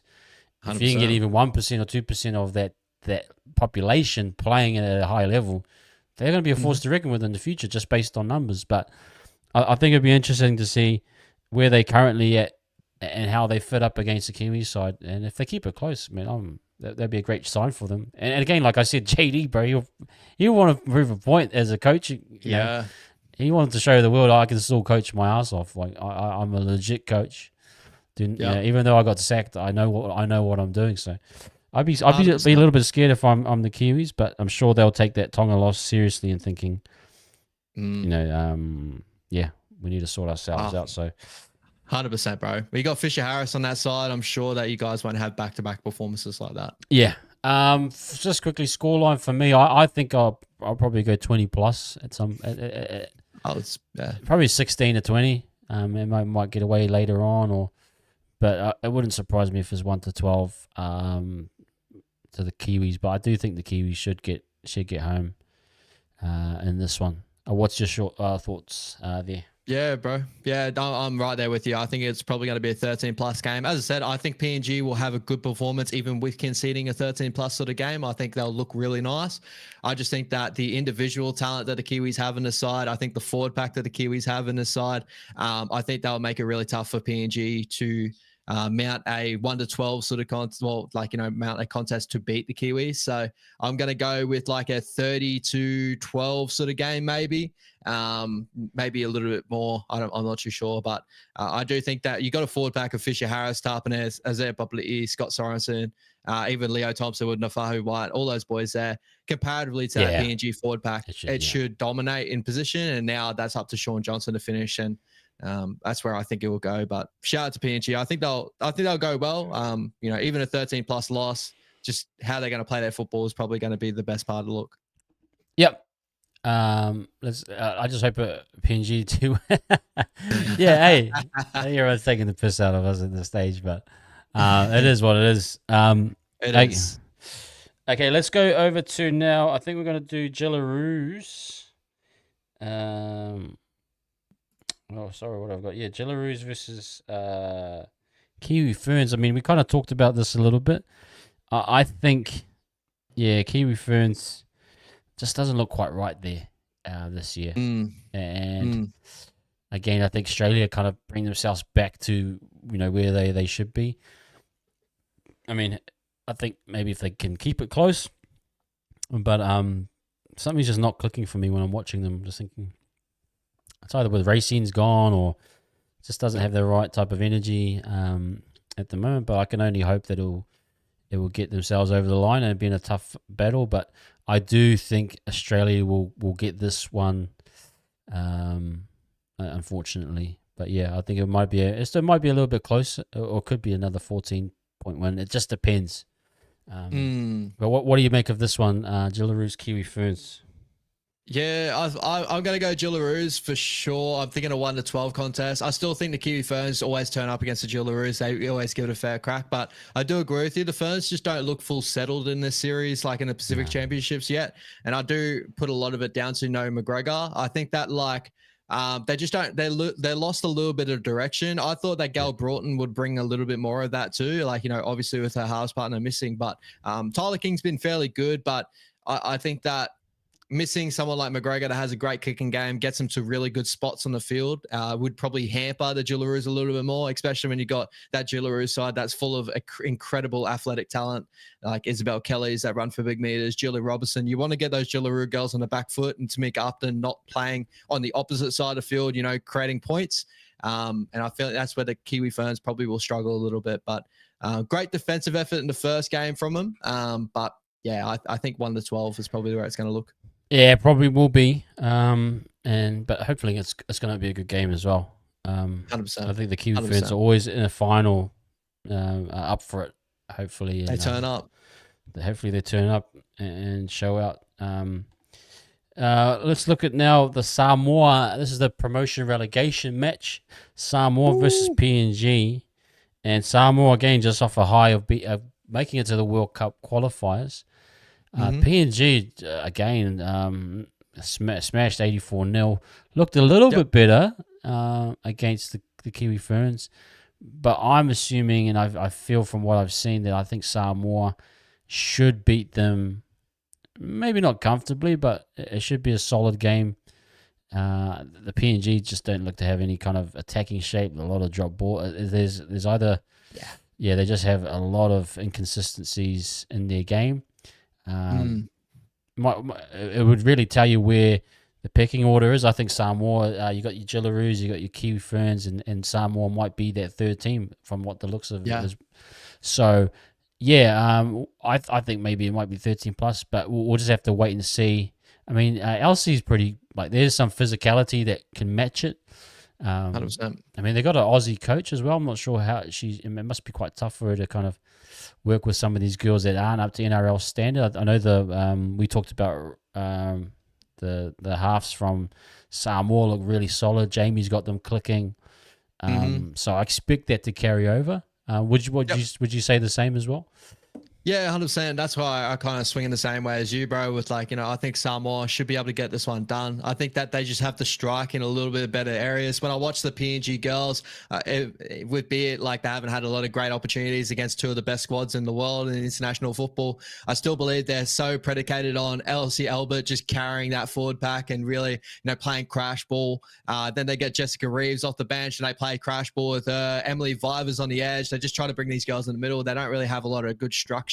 In my opinion, where Samoa, they can get it done in many different areas. As we're touching on pre-show, Rasa Bali's had a really good Pacific Championships with the Samoan girls, got a great kicking game. Papali'i winning the woman of the match in the first game. She was really, really solid as well. We just saw, Nuasala, what she can do on the big stage as well when, the Samoan girls look to see who can stand up in the contest. Eva McEwen gets a starting spot too. There's so many different areas these girls can attack. So that's why I'll give the edge for Samoa. And hopefully, they can get it done and put themselves, because I'm really unaware of the women's rankings. I'm sure that it's Australia and New Zealand.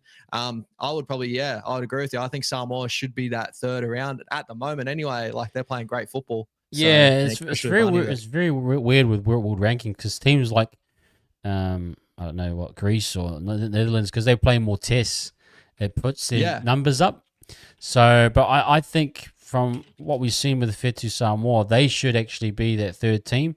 And again, I even think Fiji would probably be that as well. But we'll have to wait and see. You got the England girls as well. So England girls are really good as well. So the England girls and even the France girls last time, I think, as well. So there are some good teams out there. But I think at least for what I've seen from PNG and Whetu Samoa, I think Whetu should have a good showing and should find themselves in the promotion up to the next level. Okay, that wraps up, guys, the internationals.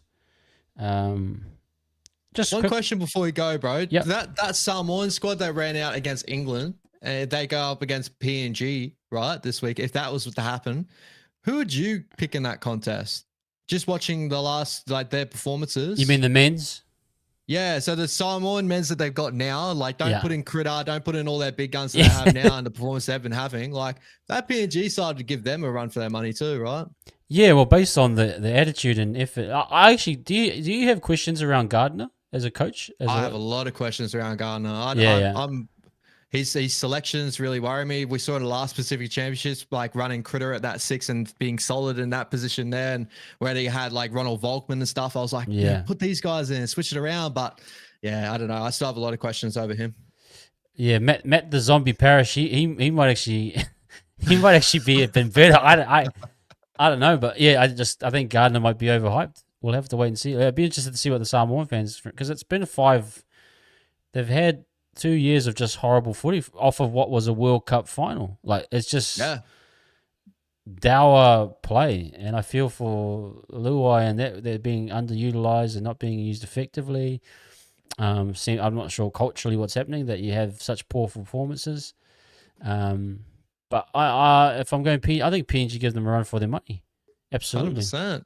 The way they've been playing. I was just looking up. I'm sure that I'm sure Andrew Webster had a coaching role with them with the World Cup series under Matt Parrish. So maybe Webby had a lot to do with that TOASAMOA World Cup series. Get him back in there to coach those guys there, bro. Because Ben Garner, I don't know what's going on there, man. I'm not quite convinced yet, because I'm even thinking RTS at fullback. I'm like, is that just a stopgap, or are you actually building around RTS going into the 2026 World Cup?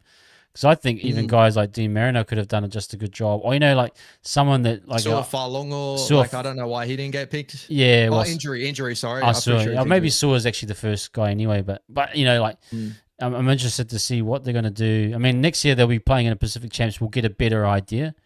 And especially coming up, we both said Tonga will slap them up right now, like easy. 100%. With that squad there and the way they played, 100%. I think the only difference I would make to me is if, like, you get Critter, you get Bizarre, you get all those boys back, and you probably get either Tino or Payne Haas to pledge. They need one more of those boys to pledge, I believe, to end up competing with Tonga at the moment. Yeah. Just quickly on this one, Taz, why can't Samoa or Tonga be tier 1? So basically what it is, so Tonga and Samoa, right, are actual countries that have populations of 150k, 200k max. Yeah. Those populations, based on their population and what they bring, they're not really tier 1 nations. So pretty much because of the rules that I think you can go up to grandfather. If your grandfather was either born in Samoa, you can be eligible to play at international level. So that's why there's, and technically the Samoa Tonga teams are kind of heritage teams, but because the actual countries of Tonga Samoa they don't have their own real domestic competition. They don't have participation numbers of over 10 or 20k, which is what you need to be kind of considered tier 1. They kind of benefit from sitting in this loophole of a tier 2 nation, and now with origin rules that they've allowed them to, it helps to bring them up, which is great. I think it's actually fine, but I don't think they'll ever be technically tier 1 or tier 1 at all based on their populations. Whereas you could probably say PNG, because of population wise, if they actually got all their registered players, they probably technically could be a tier 1 nation. I think the only thing that could stop them also is funding, the amount of funding that they can have in those programs as well. I think the money is another big issue. And a lot of that does come from, obviously, they don't have a proper domestic, comp, where PNG, they're in the Q Cup at the moment there too. So they've got a side in that cup. And if they get in the NRL system, they've got a lot of funding behind them, and that can get them into that tier 1 sort of nation. So that's the difference. That's the only thing. And I don't think though, not unless there's a lot of things change politically and they get a lot of funding in NRL or in rugby league in general, I don't think they could probably ever become tier 1 at the moment. Nah. And who's going to England next year? It's going to be Aussie. They're going to have an Ashes series over there, which will be absolutely awesome. Can't wait, bro. That will be mean. So we'll see how it goes with the English. That mean they've had 5 straight wins, which is great for them. They're probably feeling really confident. But they'll do. Time to shut those boys down. Shut them down. They're feeling really happy right now. But anyway, okay. So let's just quickly. We're going to change over to some Warriors news. We're going to quickly start on Tanner Boyd, and then we're going to get to the Matthew Ridge comments to end the show. Tanner Boyd, obviously a half signing. Not many were expecting it, but now that we've had time to reflect on it, Ash, where do you sit on this one? And where do you think Tanner will be a starting halfback for the Warriors 2025? Yeah, so like I kind of said it in my little short video on TikTok is when I first saw the news, I kind of was like, and I think it was Tans actually jumped in the down unders and was like, have you heard the rumors around Tanner Boyd? And I thought there was rumors, obviously, him going to the Manly Seagulls, and I was like, if it's to us, then I didn't really see it like that. I wanted him at that stage. But now that we've got him, obviously I just want to dig deeper and see what do we see out of him? Like, he has potential. I think we all seen that with the Gold Coast Titans. He have those 1 or 2 off performances that you kind of see something out of him, especially paired up with Dave Fafita. If he's running with a good edge back roller, he can really strip teams apart. His kicking game is probably the best part of his game. And looking into him a little bit deeper, last year, on average, on kicking meters average, he was up in the top 10 halfbacks in the competition for kicking meters per game. That beats out Nathan Cleary and that in his positioning as well. So he's got a big boot on him. We seen it last year against the Anzac game where he kicked us to death, 771 meters he kicked in that game and just stripped us apart. He ended up scoring a try in that game as well, that dummy and goal on Jacob Laban. Like, he had some big moments there too. So there is potential there. I think that our starting halves still for me at the moment is Tomato Martin and Luke Metcalf, either Luke Metcalf in the 7, Tomato at the 6, or whatever jersey you want to put on both those two. And then I think that Tanner Boyd has the ability to be able to take a halfback jersey there, or, a more of a directive role if that anything of that falls apart a little bit. I think it's more of, at the moment, a depth signing more so than our halfback number 1. But I'm also having second thoughts now of Tomato Martin's neck injury and whether that is a lot worse than maybe first thought, and we haven't re-signed him yet. I first thought the re-signing was more of, we're just going to dangle a contract in front of him and say, play your best football this year. But I'm starting to think now that maybe Tanner being more of a future-proofing option, a younger halfback, we can grow with him with Luke Metcalf. Yeah, I'm starting to think that that's more of our future-proofing option. But yeah, at the moment, Tomato Martin, Luke Metcalf's my starting, and then Tanner Boyd's going to be my, with Chanel Harris-Tavita as our New South Wales Cup pairing. That's where I think it's going to go, but I could be wrong. Again, I go back to my point where I think, again, that the team hopefully settle on who the halves pairing are for next year at least. I actually have no issue if they go with a Tanner Boyd and a Metcalf. I just want to see an idea of what we're trying to do moving forward. I mean, obviously Tanner Boyd, it's a 2-year deal. It's not a long-term deal. It's obviously a stopgap because I'm sure Webby either doesn't believe that Tamati maybe physically, we talked about the neck injury, or that they want to move forward with Tamati. Obviously it's past November 1 and he didn't get signed early. We've seen a lot of the other boys get their extensions and Tuopiki and all that. So maybe he doesn't stay on past 2025. My only other thinking is that this is, again, a stopgap till whoever the next halves pairing is to carry this team. Because this is the one area, let's be honest, the club haven't really figured it out right development-wise, yet. They've relied on Sean, who had an amazing 2023, not so good 2024, but they've used Sean to wait until whatever the plan is moving forward. And as fans, we even are not clear. We're not completely sold. I believe in Metcalf. I believe he can, but we haven't seen it yet. We haven't seen a full season of it. So we're in a kind of a loophole. But I think what Tanner Boyd does, it gives you a little bit more time before you kind of say, okay, maybe we're going to target Dylan Brown for 2026. Or, it might be Jerome Hughes 2028. I have no idea. But it seems as though they're kind of saying we're not quite there yet to commit to whoever the halves are to carry this team into the next phase. But I agree with you. Tanner Boyd can be that stopgap. And maybe Webby, like he did with Sean, can get a tune out of him and finds his potential, which I think Webby has that skill to kind 100%. Of guide guys like halves and to build a plan around them to be successful. Because I think in general, all of our halves, when healthy, have been pretty successful. Tamati's done well. Metcalf has been really good as a foil for SJ. SJ had a great season, barring injuries. So I think Webby can get a tune out of these guys for sure. But it's interesting to see what I think there's they're in a little bit of a limbo as to what they really want to try and do. Would you agree with that? Or? Yeah, 100%. I think that it's also a very good move as in the fact of, if we are running with Tomato Martin, Luke Metcalf, which is my preferred at the moment, running into next year. Yep. We all know that they've both had injury troubles. Yes. Tomato Martin obviously came back off a major injury with his head injury. Luke Metcalf has had injuries left, right, and center with muscle injuries, and then last year was a bone injury, which is unfortunate. But he has had injuries in and out of the lineup. So having Tanner Boyd there it definitely covers those two boys if those boys go down. We've also had troubles of our kicking depth, goal kicking depth, that when we had a lot of injuries, we've also missed a lot of quality goal kickers. Like last year, we went down to our 5th kicking option of Chanel Harris-Tavita, who was, a fairly good, percentage kicker, but we saw this year that he struggled under that boot, right? Now we have Tanner Boyd. That's a very high, it's well known that Tanner Boyd's actually a decent goal kicker. So he's now a guy that can help, Chanel probably not have that burden of that goal kicking as well. And to your point too with Webby, I believe Webby can get the best out of him. If you're actually thinking of Webby's tenure in the period there, I know last year wasn't the best year in general, but we'd probably all agree that he's gotten the best out of each and one of these players within like, I think a lot of these players have had their best career years under Andrew Webster. Like, I agree. Mitch Barnett has never touched representative footy the way he has right now, and he's played unreal. Adam Fanor-Blake, even when he had great years under us before Andrew Webster, when he's gone under Andrew Webster, he's had back-to-back years at Daly M front rower, and he's looked like one of the best front rowers in the competition. Sean Johnson got back into form that a lot of people questioned the year before that when he was under Nathan Brown and that.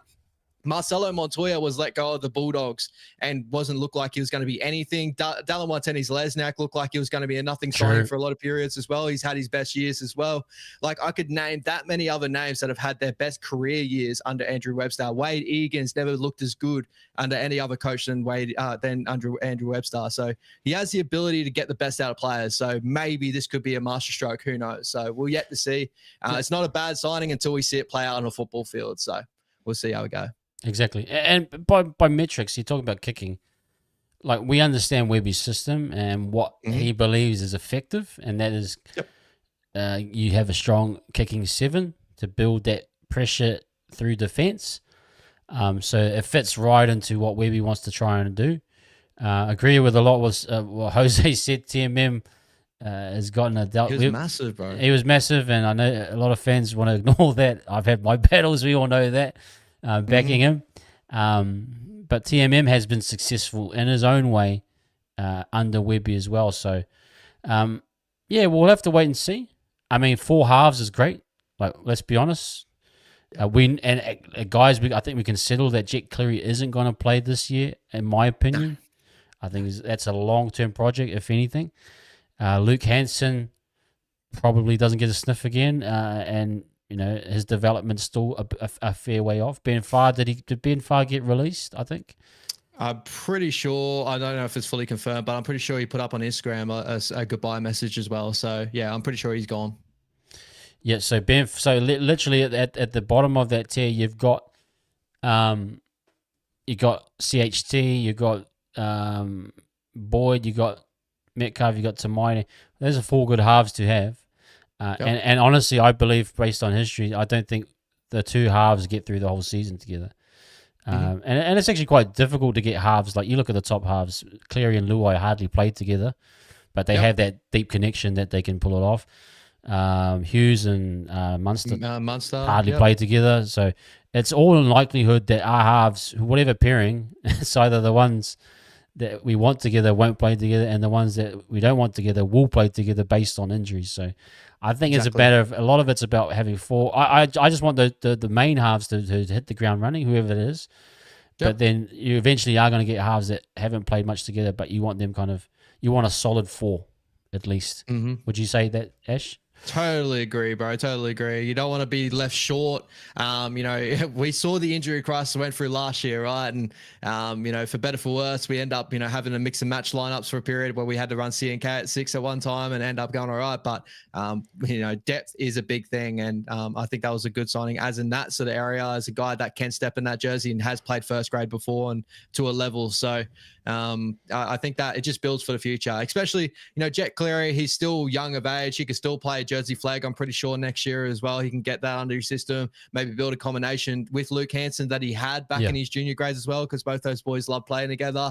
And you probably have a really positive impact that way of having Jet Cleary slowly move up the ranks and get ready for the first grade arena. So Jet's still a couple of years off, but the group that we have there now should be able to get it done on the big stage. And some of the signings we've made this year, I'm actually pretty positive on. Like Samuel Healy, I'm actually really positive on. I watched a little bit more of his football now, and I'm really, really happy with that signing in general. I think that he can push for a starting number 9 jersey if Wade Egan, has a little bit more injury issues and stuff. Aaron Clark and that. Like, we've had a really good little injury signing gains. So really excited for next year. Yeah, it's exciting. Again, I kind of think it's a time to move in a new direction as a club. Exactly. Yeah, agreed. For as much as SJ's been great, it's actually good to move into the future. So it's exciting for everyone. I think all the young guys should be pumped, like, to see opportunities for themselves. All those young forwards, backs, there's new opportunities there for everyone. So, I think it's a great time. at the club. But again, obviously, realistically, I'm thinking it's a building phase again. You know, and so we'll be interested to see how that goes. But I think we're trying to change the frameworks of New Zealand Rugby League. And like, I think that one step at a time, Webby's got the right track. I think we just need to really buy in and follow that right track, you know, like letting go of Sean Johnson, letting go of like certain players like that, like those boys retiring. Those are the scars of the past of New Zealand Rugby League. You know, a player that end up being a scapegoat for a lot of periods for our, you know, for the Warriors and even for the Kiwis and like in the past. And I think that now just building from within and having a lot of good junior depth now, if we continue on the way that we're going, I do believe there's a lot of success in the future. We just got to believe, that's all. Yep.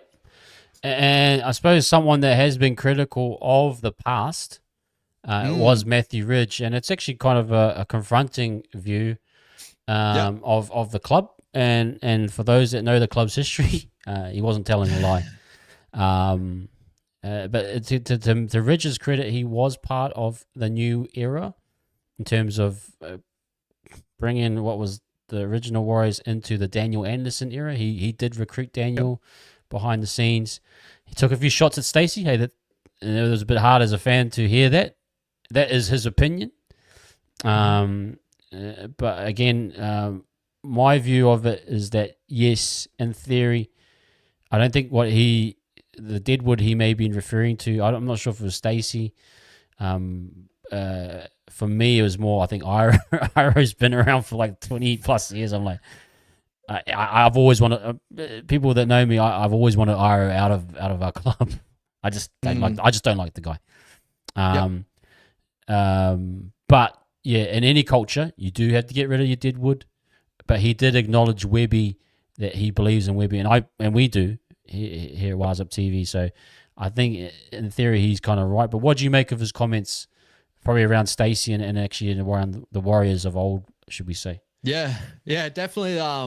It's just crazy, all these stories that come out, like, you know, later on and like later on down the track, and you don't get to hear it, you know, in that time period of when it was all going down. But yeah, definitely really confronting and stuff. Like, honestly, like as a Warriors fan, knowing how up and down our club has been for the majority, like it's probably no surprise that it hasn't, like, you know, I don't think it's a surprise to anyone to say that a lot of the comments that have really been made there, where like, I think a lot of people have seen the Warriors were built on rocky ground for a long period there.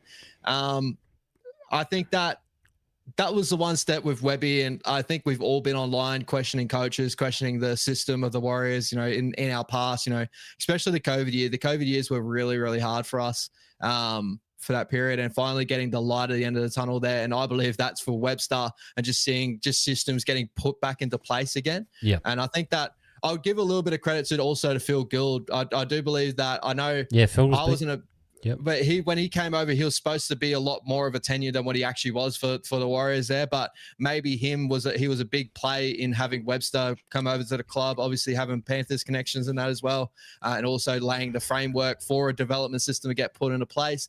But you know, he definitely is within all his rights to shoot back the way he is, old Matthew. And I guess, like, for me, it's just no surprise, bro. Honestly, we all know the Warriors have been just what they've been for a long period of time, and we're all just want to see the change, and hopefully this is the new era of the Warriors, right? Yeah, we'll see. I tell me like that because I used to work doors. Yeah, I heard him. I'm sure Reg is a pain in the ass, and you get the vibe of him. He's like, he'd be a hard guy to kind of work with, and a bit of a dickhead. Opened up about his like drug addiction and all that sort of stuff too. So a lot of these things have to play. Like, you know, maybe that's why a lot of things got rubbed the wrong way, but.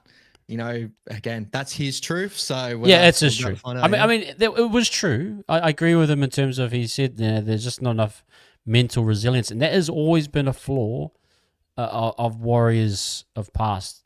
Now, I believe we're moving in a new direction. Yeah, but I agree when he was referring back to those days pre Daniel Anderson. Really, it was a mess. I agree with him, and everyone has their own view. He did. He had some pretty girlfriends back in the day. It's actually a crazy story. I mean, the guy is completely open about his drug use and why he did it. And for those, especially in New Zealand culture, I'm not sure if you know over there, Ash, but pretty much, you know, footy shows that was the big rugby league sports show, obviously in Australia, but over here was Sports Cafe, Game of Two Halves, and Mark Ellis and Matthew Ridge. They were massive. They were like our equivalent of Footy Show. So but it's interesting to hear his thoughts. But it's a cool story. If anyone has a chance to listen to it, was he wrong? No, there was truth to what he said. His view of Stacey couldn't tackle. Yeah, there's probably true elements, but I don't. By the time that he left and Stacey carried, I think it was a different player. And yeah, Stacey had his flaws, but I think it was personally as a fan of Stacey, I took that a bit to heart. I didn't really like what he said. Well, you're like, I don't know if you heard on Levels podcast, I think Mace got asked about Stacey if he was a spot, and Mace was like, Stacey was never a spot. And Mace was like, that was my job. Like I knew halves in the competition, I knew I could spot up on and do a job, and Stacey was never one of them. Yeah. And so he had conflicting things with that sort of thing. But as you said, Matt probably had an earlier sort of view set of Stacey than what Stacey ended up becoming. So I don't know. Yeah, and again, Stacey's strength was attack. Let's not hide it. I still believe Stacey had some of the best solo tries I've ever seen. Chip and chase over the top, bro. Yeah. Jimmy Maloney couldn't friggin' attack either. I couldn't defend either, but he was a great attacking player. Again, it goes back to the whole thing. But I think probably Matthew was talking about that because Stacey's been there since '95. When he talked about the coaches, I personally don't think it was Stacey because Stacey hasn't been around for years, but I think it was more Tony Iro, who I have always disliked this guy. But he was right. If you're in the club and you've been there for so long and you're done jack all, get the hell out of my club. And I think that's always something to be aware of. If you get too comfortable, that's not a good sign. Because we know the best clubs, they'll turn over their playing staff, they'll turn over their coaching staff. They do not let anyone linger. Whereas I think at the Warriors, in many cases, have allowed things to, guys hold their spot, all those types of things. So if there's anything to learn from that, we should be looking to maintain standards and never ever get comfortable, because we saw that this year. If you get a little bit comfortable in your seat, you get a quick reality of where you're not up to pace. So yeah, that was the part that didn't really surprise me, bro. As being a Warriors fan for a long period, I've always known that we were built on rocky grounds. It's just been waiting for finally systems to really be put into place and to see New Zealand Rugby League in general to change over, because I would add that to New Zealand Rugby League in general. I think that it was, there's a lot of dead wood in New Zealand Rugby League that true. I think a lot of people agree that needs to be cleared out. So I think that's actually a good point. I think actually in his comments, he wasn't just talking about the Warriors. I think he's talking about the actual league culture here in New Zealand, which is exactly what he said. The difference between New Zealand Rugby League and Australian Rugby: mentality, resilience. Because he had a good point when he went over there to Aussie. He couldn't believe how quick the game was and how hard it was. Yeah, and just the mentality, because he came from Manly and that winning culture and that, and when he came to the Warriors, and he saw that these guys were nice guys, but they just didn't have it. That could be frustrating as a player. And I know Reg probably had his flaws as well. I'm not calling him perfect, but that's a symptom. The Warriors, in many cases, are a reflection of the whole picture in New Zealand. Again, similar to how I think we've changed our patterns in terms of we're not just recruiting in South Auckland anymore. And no disrespect but the player profile was massive island player, athletic, but it was never built around footy skills or abilities. So I think they've broadened their profile. They've got satellite systems. They're trying to get the best talent everywhere. We're seeing that now with Christchurch has won the tournament twice, the high school tournament. So they're picking talent from Christchurch. I think that's absolutely awesome. So I think moving forward, I believe we're actually moving definitely in the right direction. Yeah. 100%, bro. 100%. As soon as we start, now we're putting in New Zealand, schooling programs. Schools actually buying into rugby league programs. Yes. You start buying into a lot of the rugby union talent pool that used to pull from all over New Zealand. Yep. You're going to see a lot more of a different type of player, and maybe one day you'll see that halfback we've been waiting for. We'll see those big spine players that we've been waiting for. Not just the one-off ones that we've had over the years that all the better ones would go looking elsewhere. These days keep them at home, hopefully. Yeah, absolutely. But it's good. It's good chat. Good to have a bit of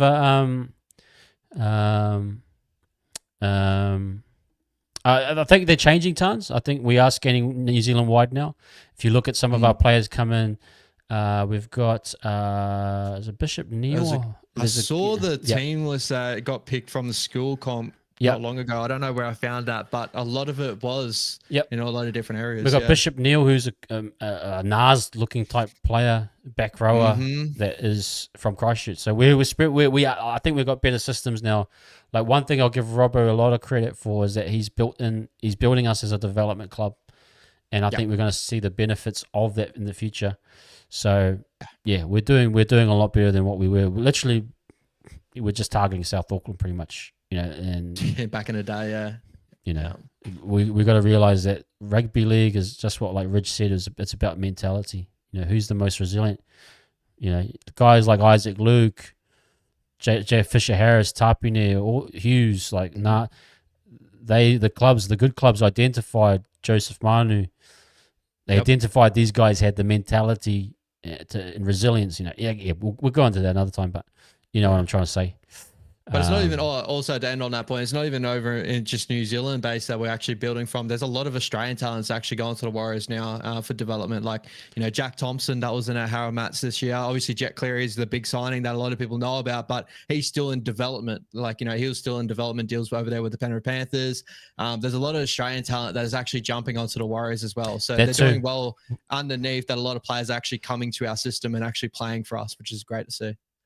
And it's actually, again, back to Ash's point, Tans, is that we're expanding into Aussie now. We actually view it as a place that Aussie talent can come and develop under our systems, which was never the case, if you remember. So we've actually expanded our pool to the point now that we might have Jet Cleary ready to go in 3 years' time, and that might be our future half. Like that's and that would be a first time, because usually we'll do the Tanner Boyd route or the Maloney route, or this would be a first time we'd actually had a part in developing a player to come through our system, which would be new territory in many ways. Yeah, exactly. Like, we've heard rumors of even other people that may even be coming back over to New Zealand after going over to Australia in development. Like, we're talking junior kids. So like Jack Thompson was the first big one for me that I started to notice. Was like, all right, there's something positive going on here for a Newcastle boy. I'm pretty sure he's a country Newcastle kid going over to New Zealand to play for the Warriors, and he was a big part of he was the number 7 for our Harrow Mats side that won the comp. So that's a big plus for us if Australian kids want to play for the Kiwis. For New Zealand Warriors.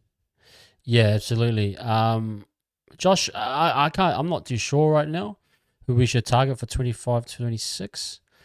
I mean, if you can get I'm not too sure yet. I think the club, we're going to be into a new phase. Again, I don't want to commit to someone that isn't going to be here long term. Yeah. It's hard. I mean, Tohu's, see what Dylan Walker does, and Tohu, like, there might be an opportunity for another to invest in someone in the lock position. But I hard to tell right now. Probably one area I would love to look at it is the back row position in terms of an actual true dynamic back rower. I respect to Catewell and Marata and Ford. Lecker's still young. I'm thinking he will get that spot at some point, but you're probably saying if I get an actual X Factor amazing back rower, then maybe, but we're kind of in this weird phase now where the reality's actually hit. The club is trying to get its development system going, and sometimes we're in a bit of that, how we were last year, where Webby only trusted in the experienced guys and the young guys didn't get a real crack. Now we're trying to see, can these young guys get that crack? But at the same time, I always believe good recruiting, you should always, if there's a great opportunity and there's a good recruit there. Like, it's a shame for me, Britton Nakota would have been a back rower you could build your blimmin' thing around for years to come. But, a lot of that good talent ends up in Aussie. But, I just think the back row position could be a little bit stronger, especially with Catewell coming towards his end. Marata, we're seeing moving to the middle a bit more. Ford, probably you just want, if you could get someone a little bit, for me personally anyway, Yeah. I'm like, yeah. For me, it's just like I think we're in a phase now of just development. I think that I think the club is like, as we spoke about before, has shifted to prioritizing our developments kids and stuff, and then putting them in over time. Like I think that's the reason why Webby's held out on a lot of these senior players all the way to the end and really kept these kids in development before they touch first grade, so we don't wreck them before they come into it. And I think now we're going to see the time of it starting to change over a little bit. I think that it's starting to show that we are in a little bit of a change. We're in a new era of the Warriors. So you'll see Lecker step up. You'll see Zions of the world. You see Tennis Dallas Smiths and all these kids that like kind of in that COVID period, a lot of their development were wrecked a little bit. We're going to see those boys step up, and then our new crop's going to come through underneath. I don't really see anyone in the market that can change anything in my eyes. That is going to be like, that's what I want at the moment. Another interesting one would have been actually Papa Lee, Isaiah, because if we're basing the same principles, him going to Penrith should see him back to his best. You could have argued that him coming back home would have seen him back to his best under Webby as well. So, I mean, there's a few out there you probably think of, maybe Kiwis, but everyone's kind of locked up in this, and Gus is signing like crazy as he does. But the actual principles of what we should be doing is exactly what the guy at Matt Cameron does at the Panthers. You have your pay scales for each position. Because technically, if we're signing up these development guys, they should be on quite low money. So you'll have your numbers for either a spine player or a top end forward. Exactly. But I always believe stick within those parameters, especially at the Warriors, because we always pay overs. I mean, people argue even Marata shouldn't be on 850 right now, right? Yeah, exactly. So that's another principle of like when you pay overs, sometimes you don't get bang for your buck. So I think we should follow, because that's a great podcast if you guys haven't listened to, with James Graham, is the Matt Cameron guy, the CEO from Panthers, explains it. This is the pay scale. This is our cap. If you're a winger, this is the pay scale. If you fit within it, they only go outside of that number if they really believe from a board level that this is the guy. So that's how we should operate technically. Yeah, I totally agree, and probably put a lot of funding into the main key areas of your halves and your hooker. That's really going to change a lot of the side. I think we are slowly going to that too, and that's what I'm saying. Like, I think in my head, like running into next year, I think we got a lot of competition for each jersey too. So I don't see any other area that I'm like looking at that we're lacking. Like even number 9, Sammy Healy's getting in there. We got Wade Egan, we got Lussick, we got Paulie Roach. Fullback, there's a lot of people obviously want RCS, a lot of people want Tane Tuapiki, a lot of people want CNK. There's like a competition there. Halfback, now we got 4 halfbacks there, and you can add Jet Cleary if a lot of people want to, so that's 5 halfbacks there if you could really think about it. Guys, just leave Jet Cleary alone. It's a fantasy. Just leave him alone. It's a fantasy. I don't know why people are talking time. that. All right. Jet Cleary straight into the 7. Oh my! You can do that with like if we were to do our predicted lineup, I'm sure that everyone's bench would be totally different. I'm really sure of it. Like you could have Sam Healy at that 14 jersey. You could have Dylan Walker. You could have Aaron Clark. There's so many signings that they're going to be having on the bench. So I think we're in a good spot now where we don't need to chase anything on the market. I think we can grow with what we got. And then if it was to come to like maybe something comes on the market for a good price, maybe. Yeah. Again, like you add it up and you say, does it fit within our cap? Because you got to spend your cap. Like. Exactly. You can't just sign 20 development guys and have 7 million in cap. You got to spend your cap. So if you got the money there and it's the right guy, go and get it. Like, go get him. Like, absolutely. So I think that's how we need to operate. Okay, guys, we'll wrap it up. Mulatalo. Kind of a little bit. I get what you're trying to say though. I think you're saying, Josh, that we need out and out speed. I get that. Totally get it. It's kind of like we're in that phase. We need to, like, I do think we need to buy top quality. If it's there and it's legit, then why not? But I'm just thinking we need to kind of get that thing right. Like even Cleary talks to the guys, has a coffee meeting. I'm sure Webby does the same thing. Probably copied it off Ivan. But if it doesn't marry up, Warbrick would be a good one actually. From an actual, he's young, he's got a lot of potential. I would like with wingers, I would prefer just to develop within. I don't know a lot of the bigger clubs chase wingers for good money because if you look at like Warbrick will be wanting about 5, Yeah. 6, 7s. Yeah, exactly. It goes back to what I'm saying. If it was to happen, it would be in the pay scale of whatever you've set. Exactly. So Exactly. it technically could be great, but if he's willing to accept that it's only For a 300, certain amount of money. 350, which he'll probably be wanting more. But I mean, you never know with clubs that. I mean, you're always looking for the clubs that like the Tigers that have poorly spent. Well, look at where they're spending your money now. Like, look at the Dragons, like where all their funding is going to is a lot of outside backs. Like, they're about to be in the chase of the Fox, you know, and they're going to lose a halfback. So, like, you know, the Dogs started off like that, right? And then not until they started signing utilities for, you know, somewhat prices, everything changed. So, I think we're in a right place right now. Okay, guys, we'll leave it there. Been great chatting with you guys. Has been. Yeah, I'm not able to do a watch along this weekend. I'm not sure if you are, Ash. You probably. I should be actually. I should be able to. So if there is a watch along, jump on Ash and watch it there. But yeah, man, have you got anything else, man, coming up? No, not much else. Down Unders, obviously tomorrow night, me and Brody will be jumping over and talking about the, you know, obviously our Kangaroos going up against Tonga 13 as well. It's going to be very similar to what we did tonight. But yeah, make sure you jump in and get some bets off us as well, and hopefully win some money for the weekend. And yeah, as Levon was just touching on, hopefully I should be able to get around to do a watch along, and it'll be good to see, because I've been trying to get up for these TOASAMOA versus England ones, and there's just the time is not that great. So hopefully Australia Kangaroos 3 o'clock on a Sunday arvo should be good enough for me. All good. Hey, thanks, Josh. Yeah, we appreciate it. We're enjoying ourselves. We love what we do, and otherwise we wouldn't be doing it. Exactly. So, but we'll have our last show anyway next week. I think that'll be pretty much it. And then you guys enjoy the off season. We'll definitely be doing if there's some big news, like we get Nathan Cleary somehow, we'll be doing a live stream on that. You know what I mean? So Ivan and Nathan are coming over. Yeah, Ivan signed us. Yeah. So we'll definitely be doing. But you know, if it's small news, then you know we'll probably leave it. But enjoy it. Yeah, one more week next week. Enjoy the 100%. International footy this weekend. I will be. It's been great. Yeah, we'll catch you guys next week for sure. The League of Nations next week. Okay, take care, guys. Stay safe. Up the Tonga. Kangaroos, baby.